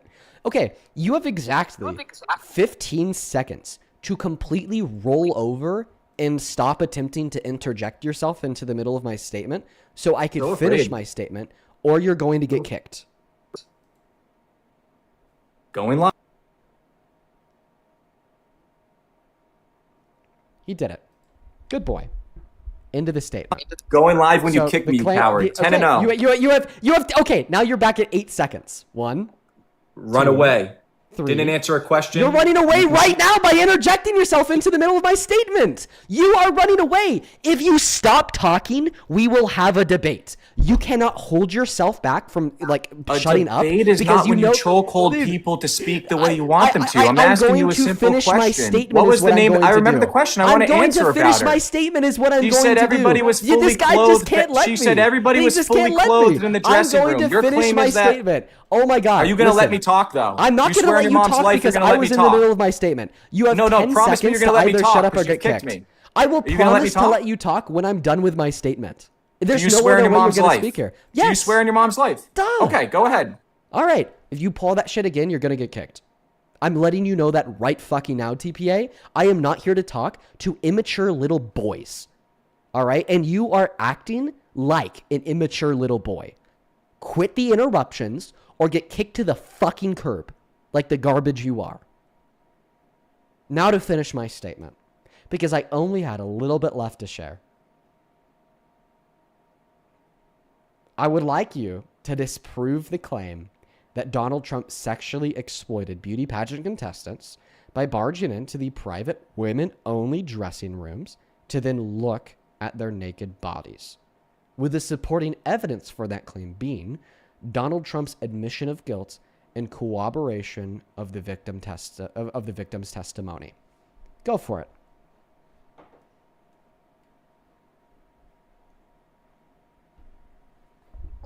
He said backstage, and the woman that you tried to bring up said that everybody was fully clothed. So there was no sexual exploitation if everybody was fully clothed. And the literal source you were using was the girl saying that all he did was come in and smile, wish them luck, and leave, and it wasn't bad. Precisely. Thank you. So you're right. That was one of the sources that I gave you. A woman defending Trump, claiming that when he'd go walk in there, they'd have a heads up and they'd all be clothed. Now, why would I possibly mention Veronica Hughes? Well, that's because even Veronica Hughes, the woman who is defending Trump, said that he went into the dressing rooms. But now, how's that sexual exploitation? If they're clothed, right? Right? If they're clothed? How's it sexual exploitation, and why did none of them go to the police about it? How is it? So your question is, how is it sexual? And why do you support it modern day? Why do you support it right now with men in women's bathrooms? So you're launching and people like Nicole Suarez in a woman's prison that raped a 9-year-old boy. He's a male in a woman's prison, Dean. And you support what you're talking about right now. It's very silly that you're talking about a quote from the Howard Stern show, where if you watch the full episode of that show, you'll see something that you might not be able to believe, but women throwing themselves at Donald Trump on that episode. So for you to take that quote out of context, lie, because Donald Trump says backstage, which, by the way, on the same episode you had me on, you acted like under his breath he says dressing room because somebody said that to you and you listen to the clip, and he doesn't. He's clearly saying, and everyone's getting dressed. He doesn't say dressing room. Okay. So to your and I'm going live when you kick me. And I'm 6'1", Santana's 6'3", just so you know, by the way. I wanted to clarify that. I know that you're grifting about your live. All right, because that's what you want to do. You want to. You said you're a grifter. The attention that I get. You want to take all the attention that I get from my live and try to divert it into yours because you're nobody with an unsuccessful failed career as a shitty political talking head. How long have you been at it? To the points in which you made. The first claim that you made is that, well, how could it be sexual exploitation if they had clothes on? Okay, the basis for your claim would be Virginia Hughes saying that he would walk into the dress rooms, but they did have clothes on. Well, that's because I believe that in some scenarios he'd walk in there with no heads up when they didn't have clothes on, and other scenarios with a heads up when they did have clothes on. What's my supporting evidence for said claim? Well, Virginia said when it happened to her, she was dressed. But Donald Trump said that when he would do it, they were undressed and they didn't have clothes on. So what does this mean? In some scenarios, he would give them that heads up. They would Can you get play the dressed. clip of him saying And in that? other That's not scenarios, true. He would not give them a heads up and they would have no clothes on. You just lied. He didn't say that. He said getting dressed, which And I'm means allowed at a to go in pageant because when I'm you're the in a owner of the bikini. pageant, I'll and let the therefore I'm clip. inspecting it. I'm inspecting. I want to make sure that You're like a everything is doctor. good. You're there. Yeah, the dress. Is everyone okay? They're standing there with no clothes. Is everybody okay? Right there, we just heard him say he would walk in there and they'd be standing there with no clothes. What does this necessitate to be true? What it necessitates to be true is that in I at didn't least hear, some wait, honest to God, I scenarios- didn't hear that. Play that again. I honestly didn't hear that part. Play that again, please. Like a Everything doctor. is good. You're there. Yeah, the dress. Is everyone okay? They're standing there with no clothes. Is every He didn't finish the sentence. I'm a real one. I can see where you're trying to come from, but you got to be honest. He didn't say fully no clothes. He stopped there. You have to be genuine about that. But I'm a genuine enough. I could give you that part. But here's the response, my friend. If Donald Trump said this statement, You're trying to or control the this- conversation. Did you? So you made 4 points. I'm trying to I was in respond. the Look at middle. you interjecting. Hey, mute yourself. TPA. Mute yourself. I Because was I'm in trying the- to respond. You're interjecting. You made 4 points. I was in the middle of my first point of contention with the first point that you made. Then you interjected yourself by saying I was a liar when I said that in the clip he said they had no clothes on. Would you like me to continue to attempt to respond to the other 3 points that you made? Or do you want to just forego them? It's up to you. Well, I want to respond. Here's the important part. Okay, he wants to forego One. the other 3 points. Go ahead and respond. The important part is we can all help Dean Withers here. We can say, even though I don't agree with this, we can go, okay, Trump said something bad. It doesn't mean he sexually exploited women. That's a lie. But you can go, he said something bad all those years ago. But present day, he doesn't support this. And you, young man, support it. You support men in the women's bathroom. The very thing that you're acting like you're all outraged. Whoa, Donald Trump said this. Let me exacerbate it. You support right now. Do you not support men in the women's bathrooms, Dean? No, I don't. So clearly, you're trying to do what But many you people think will do. trans woman, no, you say no, you don't, When I because you interrupt you think again, that a that's man fine. that says he's a woman's a woman, correct? Well, I don't think that trans women are women. Now, to respond to the point that you made about saying, well, Oh, you switched you're your gonna opinion. interject Good. yourself again.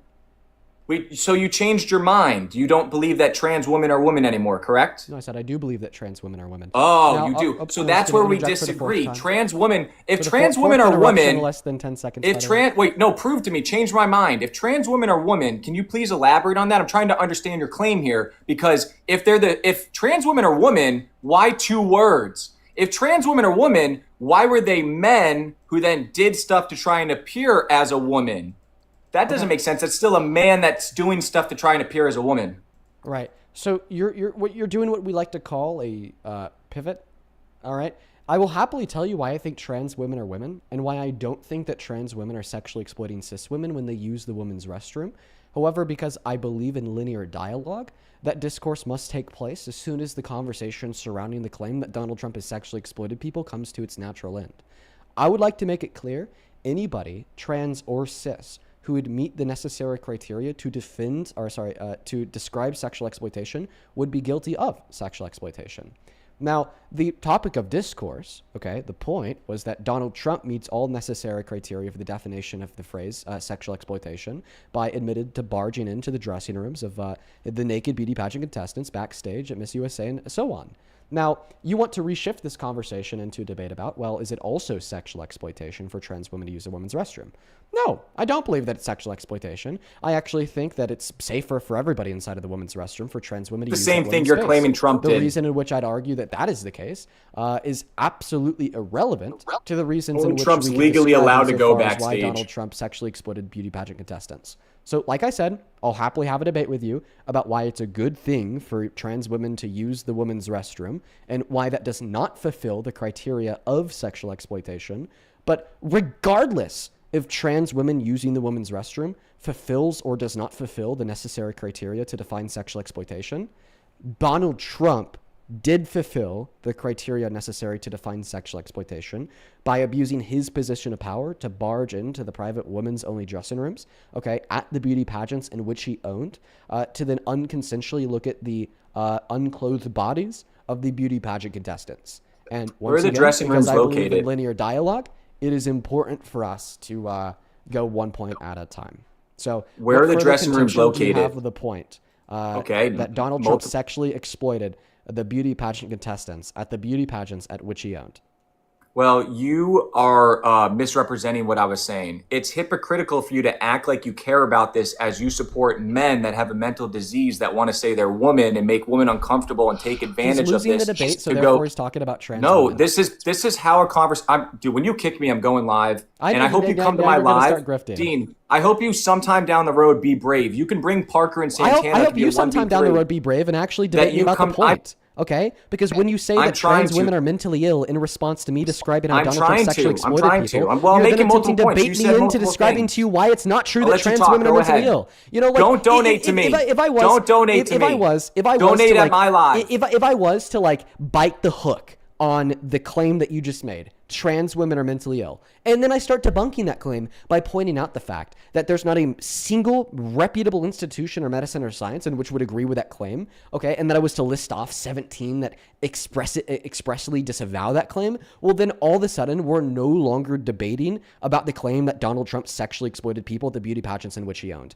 I could tell that you are scared. Because instead of actually intimidating. reducing the substance to support the conclusion that Donald Trump sexually exploited people, you are attempting to silently and covertly run away by reframing the debate from the claim that Donald Trump sexually exploited people to the new claim that Donald Trump, that Dean Withers is a hypocrite because he condemns Donald Trump for sexually exploiting people, but then does not condemn trans women who are mentally ill for sexually exploiting people, because that would then necessitate that A, I describe to you how trans women are women, B, I justify the claim that it's actually a good thing for trans women to use a woman's restroom, and then C, I refute the claim that trans women are mentally ill. But if I were to do all three of those things, describe to you how trans women are women, say why they should be able to use a women's restroom, and describe to you why they're not mentally ill, now we're no longer debating the substance to support the conclusion that Donald Trump sexually exploited beauty pageants. So once again, for the very last time, TPA, because this is a linear dialogue where we go point by point before we talk about the claim that trans women are mentally ill, which is false. I know, I'm trying to get there. You keep cutting me off and muting me. Trans women should be able to use a women's restroom. I keep trying to get there, or tell you what a woman is and describe to you how trans women are women. Trying to get there. To ultimately refute the claim that I'm that matters we because first you're talking need to about debate men. the substance that Donald Trump sexually exploited people. So quite frankly, TPA, I'm going to make it clear. The only time that you are allowed to bring up trans women is once we are done adjudicating the claim that Donald Trump assists men. Quite frankly, you're not in charge of me. Run away. Going live when you kick me. Logic is in charge of you because donate it's to not me in my live, not here. He gets a cut. It is the reasonable inference rules of logic and proper linear He's allowed to go backstage. He's allowed to go backstage. No allegations of sexual misconduct arose from this quote. So if you had any sort of legal pursuance from these girls, then maybe you would have some validity to your lies, young man. But me bringing up the trans people is directly correlated to what we're talking about because you're mad and in a tizzy about a man going into a woman's space, but simultaneously support men going in women's spaces, Dean. It's not complicated. Okay. So I've already described. Come to my live sometime for a real convo when you're brave enough. That goes to Parker and racist Santana as well. But I forgive them both as well. Live. Dude, he's up here to ignore the topic of discourse by bringing. I just directly answered. I just answered. I said that there's no allegations of sexual. First off, you're over here typing away on your computer because I'm cooking you that you need to look up things, and you laugh at people when they Google things against you. I'm writing down what you're saying. Okay, but there's other times in other debates. Okay, that may be you're true. Fucking wrong. But there's Thank you. Well, right here, but there's other times in other debates. Like when I taught you about E. Jean Carroll and I was your sensei, you looked up things you didn't know. And guess what? You're allowed to do that, young man, because it shouldn't be a fight like this. But when you're in the position where you have the power to mute people, you run rampant with the power, young man. And I think I know a lot of the reasons why. But my point is, Donald Trump's allowed to go backstage, okay? What I want from you is to give me something concrete that backs up he sexually exploited these women. Were there any police reports done? Okay. Thank you so much for sharing a bunch. I'm going to start speaking, and I expect you to interrupt me because that's your favorite thing in the world to do. And then you complain about me muting you as if you're not the reason why you're muted because you can't control yourself. But anyways, so once again, you're rejecting the notion that it's sexual exploitation by affirming that Donald Trump was allowed to go backstage. We know that this was not a general backstage area, but rather more specifically the private women's only dressing rooms, because that's what Donald Trump described when he said he went into a space in which he had to abuse his position of power to get into under the front of a lie, i.e. doing a fake inspection. If it was a general backstage area, he wouldn't claim that the only reason he's allowed to go in is because he's the owner under the guise of a fake inspection. He would just be able to walk in and out. He also said that there's no men anywhere. If it was a general backstage area, then why would he say that there's no men anywhere? We'd actually expect some men to be back there, regardless if they're working as an assistant for one of the judges, one of, just an assistant for the company that was setting up like the backstage cameras, lighting, so on and so forth. We wouldn't expect no men to be anywhere. Point number 3, we know that he was describing a dressing room because at the end of the clip, he said he'd get away with this. Getting away with something means to break a rule and face no consequences. He wouldn't be breaking a rule and facing no consequences if it was a general backstage area because he wouldn't be breaking a rule. Point number 4, okay, there's moral code of conduct for beauty pageants that do not allow, okay, beauty pageant contestants to en masse get naked in a general backstage area where men could be. Why? Well, we see that a lot of these events that center, the male gaze around women, uphold the notion that these women are like very pure. This is the same reason why we see women pop stars getting chastised by their management for getting inside of a relationship, because all of a sudden that defeats the notion that they're pure. Very similarly,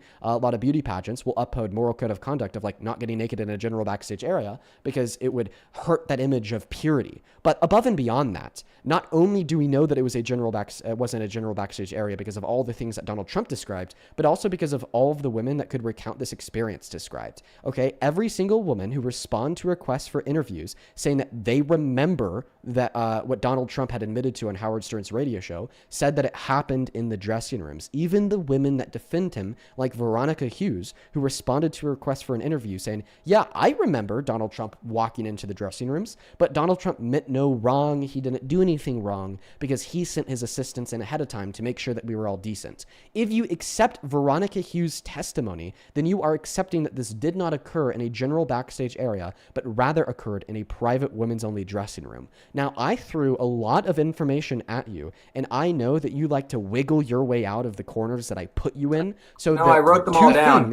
I wrote them all down. I'm ready. You're going to let me talk? That it was a run. private women's only dressing room. No, you don't choose how to respond. I wrote down what you said. I want to respond to them all. Let me respond. I wrote them all. Is that we know that it was a general... No, you said more than 2 things. We know that it was a private women's only dressing room because the specific things that Donald Trump said in the clip when talking to Howard Stern, as well as the fact that every woman who responded to a request for an interview, remembering what Donald Trump had admitted to Howard Stern, said that it happened in a dressing room, even the women that inevitably defended him.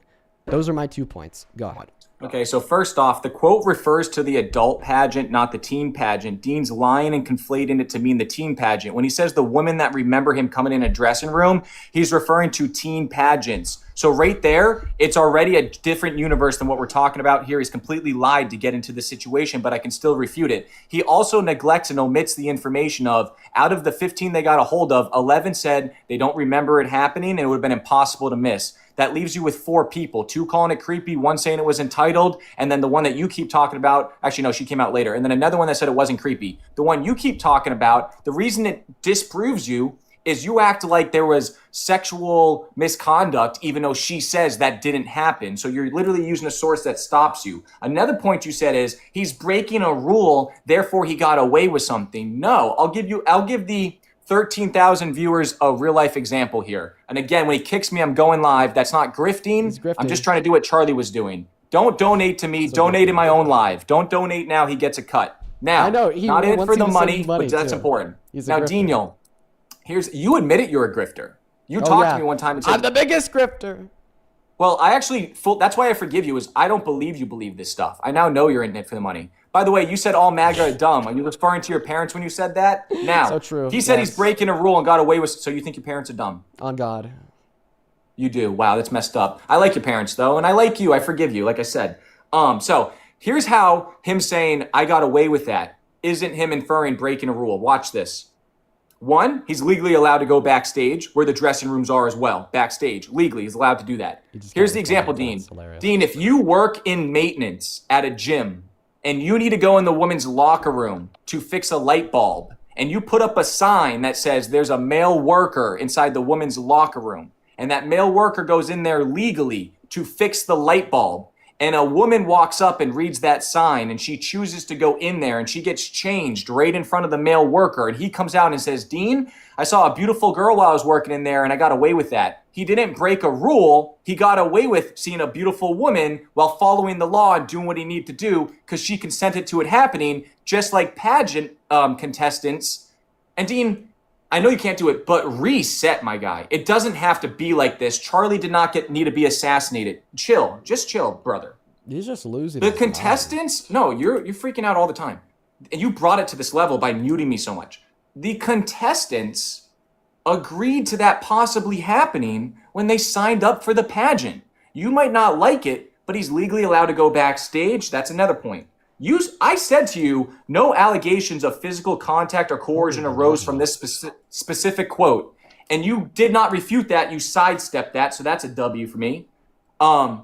She said they were dressed in the dressing room when they went in there. So that refutes you. And then you claimed that you said this in one of your rants. You said, yeah, but I just think that he did it other times when they weren't dressed. Okay, back that up, Dean. Back that up when he just did that to somebody else. Okay. Right here. With some sort of I'm proof. inspecting. I want to make sure that You're like a everything is doctor. good. You're there. Yeah, the dress. Is everyone okay? They're standing there with no. Is everybody okay? And you. Yeah, there's me backing it up. Listen, I think that you want to overcomplicate this debate because that's the only way you could maybe make it look like you're winning, if that makes any sense, is to just introduce a lot. I don't care about into winning. the water. I want the truth and I want unity. I didn't interrupt you. It's the only way that That's you all I can was saying. introduce Go mud ahead. it's the only way that you could introduce mud into the water. Okay? Right? Like this debate is not as complicated as a 3-minute rant looking at this woman and that woman and this girl and that then what he said and the way he said it. Did he cut himself off? Is this what he meant? Is there any evidence? In a nutshell, it's very simple. Donald Trump said that he would go into a place where no men were, that he had to abuse his position of power as the owner under the guise of doing a fake inspection to get into. And then inside of that space, he'd see naked women. And the extra level of confidence on top of what he said and how the only reasonable possible thing he could be describing there would be a private woman's only dressing room backstage is a fact that every woman who remembered this says it happened in the dressing rooms, even the women who defended him. Question about those women. If there was any level of credence to the claim that this only occurred in a general backstage area, then you would have an explanation for him saying the reason why he was allowed to do this is because he was the owner doing a fake inspection. But you don't. Then you'd have an explanation for him saying that there's no men around. But you don't. Then you have an explanation for the fact that they were all changing, with some of them having no clothes on and being naked, but you don't. And you'd also probably at least have one person that remembered this happening in a general backstage area, but you don't. Because you're hyping on the backstage? Every single person who remembered that this happened said it happened in the dressing rooms. Now, how many of them said that chaperones weren't present? How many of who said that chaperones were present? The ones that you're saying that he came in the dressing room. From like the 4 that you have, young man, how many said chaperones weren't present? Okay, From the 4 that you're using. Because keep in mind, you're talking about 4 girls. Hold on, let me respond. You talked a lot. Out of all of the years of the pageants and stuff like that, you're coming up with 4 girls to be working with, one of which who claims it's not creepy. For 2 of them. So her interview, I keep forgetting the girl's name. What is your evidence that only 4 people had a story to tell? Well, that's what you're talking about right now. How many you got? Justify that. Okay, from the BuzzFeed article. Okay, you're saying that the BuzzFeed article only says 4 people? In the BuzzFeed article, it claims only out of the 15 of the 51 contestants that they got a hold of, 11 did not recall it happening, said it would have been impossible to miss. 2 said it was creepy, 1 said it was entitled, not creepy, the other one said it wasn't creepy, and then This other girl, Hughes, came out after 4? that article Wait, to say 5. that it was So we're already political. at 5. Hold on. Let me respond. But then Okay, we're so already at 5. Either way, my question's Okay, about then your then claim. we have to consider I'm Tasha dissecting Dixon. your claim. I'm asking you something. But then we have to consider Tasha Dixon. You're cutting from me off. CBS You're as cutting me well. off. I'm asking you something. Wait, can No, we just hold on. agree I want to that know because something. we were just Excuse able me. to identify Excuse more me. than 4 people? Hold that you on. were I'm trying to wrong when you said understand it was something. only From the 4 guy, people. from the gentleman, aka you, from Can the you gentleman agree? who. Listen, I'm trying to No, understand can you something. agree? Can you just agree that because you Hold and on. me Let were me both say just my able to point. You identify muted more me. than I 4 let you people, talk. that I you were let you wrong? talk, young man. Hold on. Okay. This is what I'm trying to say. From you, the person who present day supports men and women's bathrooms because you think trans women are men He's for getting whatever mad, so weird he's reason, starting to talk and you about can't trans back it people. up because per your logic, if you don't answer Look a at it, he's question, pivoting you to concede. trans people. You didn't back it up. No, this is pertinent because we're talking about a man and a woman's only space, Listen, buddy. can you just now, agree that you were my wrong when question you said is only about 4 your people came claim. forward? You can talk in a moment to answer the question. You said that you have 5 people that said he was in the dressing room. From those 5, 6. how many said that the disagreed more than chaperones 4. were not present? Well, it's like, yeah, sure. Before I answer that question, can you concede that you were wrong when you said only 4 people said they remember this? Sure, so 5 people remember it. From the 5 that we're talking about, how many said chaperones were not present? Sure, I'm before I asking answer you. that question, can you concede that you were wrong when you just said 5 people remember Okay, it? I'll Because answer the that math we question just did after was you more than back 5. up why Wait, 1 trans second, women are women. I just want to Once clarify. you that back but up you're that already claim, wrong. Your Honor, I don't but answer. You're wrong about we the don't claim that answer you're making right questions. now. We're gonna deport the questions starting now. We're going live when you kick me. You We are can't 10-0 do- against You're you. getting dog walked. Not true at all. You're avoiding my question. So you originally claimed. You're avoiding my question. You originally claimed that only 4 people had a story to tell, and then we added on Veronica Hughes on top of that 4, so now it's 5. So then you started claiming that there's only 5 people with a story to tell, but you're forgetting about Tasha Dixon on CBS, so now it's 6. So what I need you to do is I need you to however stop many claiming, there are. No, I'm at. I need you to stop claiming a set amount of people that had a story to tell because you went from 4 to 5, and now you're at 6. Okay, This is you pivoting. for the continuation. This is you pivoting right I'm not now. pivoting because I'm directly Your ankles are responding to what you sore. said. You're running from the point of the combo. I'm not pivoting because I direct. From listen, your source, I will finish this how up with a many question said about the chaperones. chaperones were not Yes. I will present? finish Excuse this up me. with a question about the chaperones. Answer. Don't worry, I am. Before I respond to your question about the chaperones, it just needs to be clear that you have no clue what you're talking about because you went from claiming that only 4 people said Not that true they at remember all. this As you're happening. up here shouting and Listen, muting you're and not still letting me interrupting me. talk, right? You're interrupting me. I'm telling you that I will answer your question about the chaperones. You just have to let me finish speaking. Before I answer your question about the chaperones, the first thing that you need to understand is that you don't know what you're talking about. Because you went from claiming that only 4 You don't know what you're people- talking about because you if can't if back you up. continue to interrupt me, then I will never get around to answering your question about the chaperones. That's just But you're simply, saying stuff that's not So an- now you're going to go back on mute, and then I'm going to... Like, this guy's crashing out. This is why, TPA, you only get 25 viewers. Because you can't debate, you're unintelligent, and every time somebody gets you like to interrupt them and attempt to paint them as a villain and claim victory baselessly. It's embarrassing for you. Now stop stalling. You are stalling by preventing me from answering your question by interrupting me when I'm in the middle of my response. So the first thing I'm going to say here, because you don't dictate the answer in which I respond to the things in which you denote, would first of all be the fact that you originally claimed that only 4 people had a story to tell. But then you changed that number to 5 and acknowledged that you're wrong when you said 4 because I mentioned Veronica Hughes. And then you said only 5 people have a story to tell. But then you changed that to 6 and acknowledged that you were wrong when you said 5 because I brought up Tasha Dixon. The point of me saying what I am is just simply to communicate to you that you don't genuinely know what you're speaking on. You're a pseudo-intellectual who reads headlines to attempt to disparage real victims, real survivors of sexual violence, and it's disgusting. Now to answer your question about the chaperones. I have no clue about chaperones being there or not being there. I know they wouldn't be there for Miss USA because why would adults have chaperones? And for the chaperones that were or were not there at Miss Teen USA, which by the way, I've not mentioned once in this conversation, would be completely irrelevant because ultimately, even if there were chaperones in that teenage dressing room and the chaperones completely allowed, permissed, and emboldened Donald Trump's actions, if he went into their private dressing room and looked at their naked bodies, then he sexually exploited them because kids, minors, can't consent regardless of what a parent says or regardless of what a chaperone says. Now, my last point. Once again, you are trying to make this conversation way more complicated than it needs to be. The only evidence that we need to know that he's guilty of sexual exploitation is what he said. He said he'd go into a space where no men were around. He got away with it. He had to abuse his position of power and tell a lie in order to get in there. And inside of that space, there were women with no clothes on who were changing. That's a private women's only dressing room, not a backstage area. If it was a backstage area, why would he need to abuse the fact that he's the owner of the pageant? Why would he need to tell a lie that he was doing an inspection in order to get in? And then, on top of that, why would there be no men around? All right?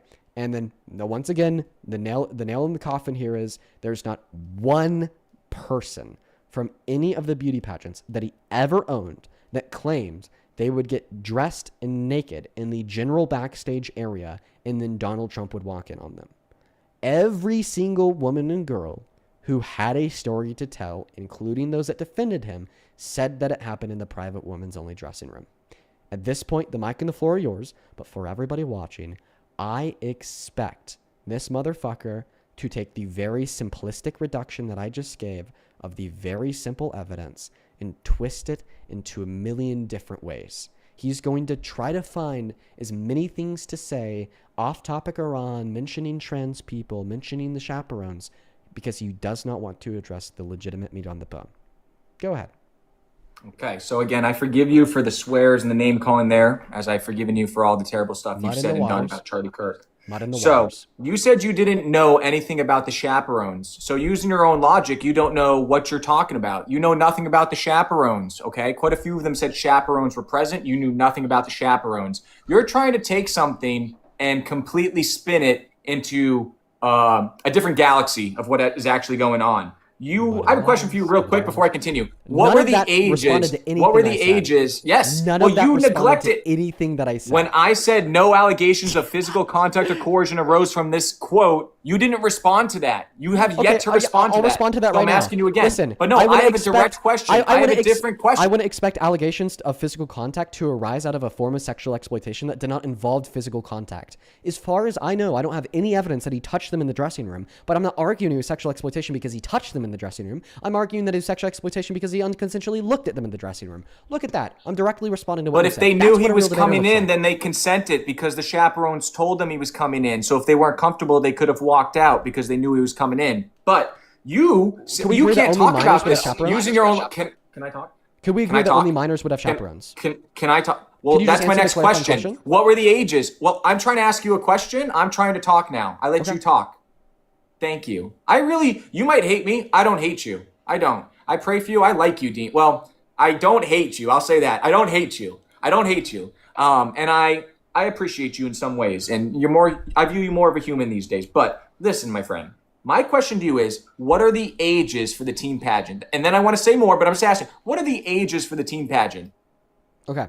The ages for the teen pageant would have been 14 through 18 or 19. I think that the cutoff was 18. Now, my reason of asking that is... I'm still speaking. You said it's my turn to talk. I asked you a question and said I was going to say more. Only the minors would have a chaperone because only a minor would need a chaperone. That's who chaperones are for. Now, the thing is, you said, well, if their chaperone let them know in advance and they still continue to be naked, then it was with consent. It is important they weren't naked. Nobody said they were naked. You said that nobody said they were naked. You said if they didn't put clothes on, then they consented. I never said that. And then if I did, I misspoke. They never said they were naked, and that's my stance. Not at all. And I like you, Dean. Well, I don't... Can I talk down? If I said that, I completely take that back. Then they because of all the muting and shouting, told them he was coming in. So if they weren't comfortable... The dressing room, but I'm not arguing it was sexual exploitation because he touched them in the dressing room. I'm arguing that it was sexual exploitation because he unconsensually looked at them in the dressing room. Look at that. I'm directly responding to what you said. But if they knew he was coming in, then they consented because the chaperones told them he was coming in. Nothing about being naked. Why are you lying? Now I knew he was coming in. But nothing about being naked. Parker or Racist Santana, stop muting me. It's my turn to talk. Let me talk. This was in reference to what Donald Trump said about how he barged into the space. At no point, I didn't. You just lied in real time. I did not say they were naked. Then you were talking about something that Donald Trump didn't say, and then you're not accounting for everything that Donald Trump said in the statement. The evaluation that we're looking at here would be an evaluation of what Donald Trump said on Howard Stern when he said that they would be standing there with no clothes on and they looked incredible.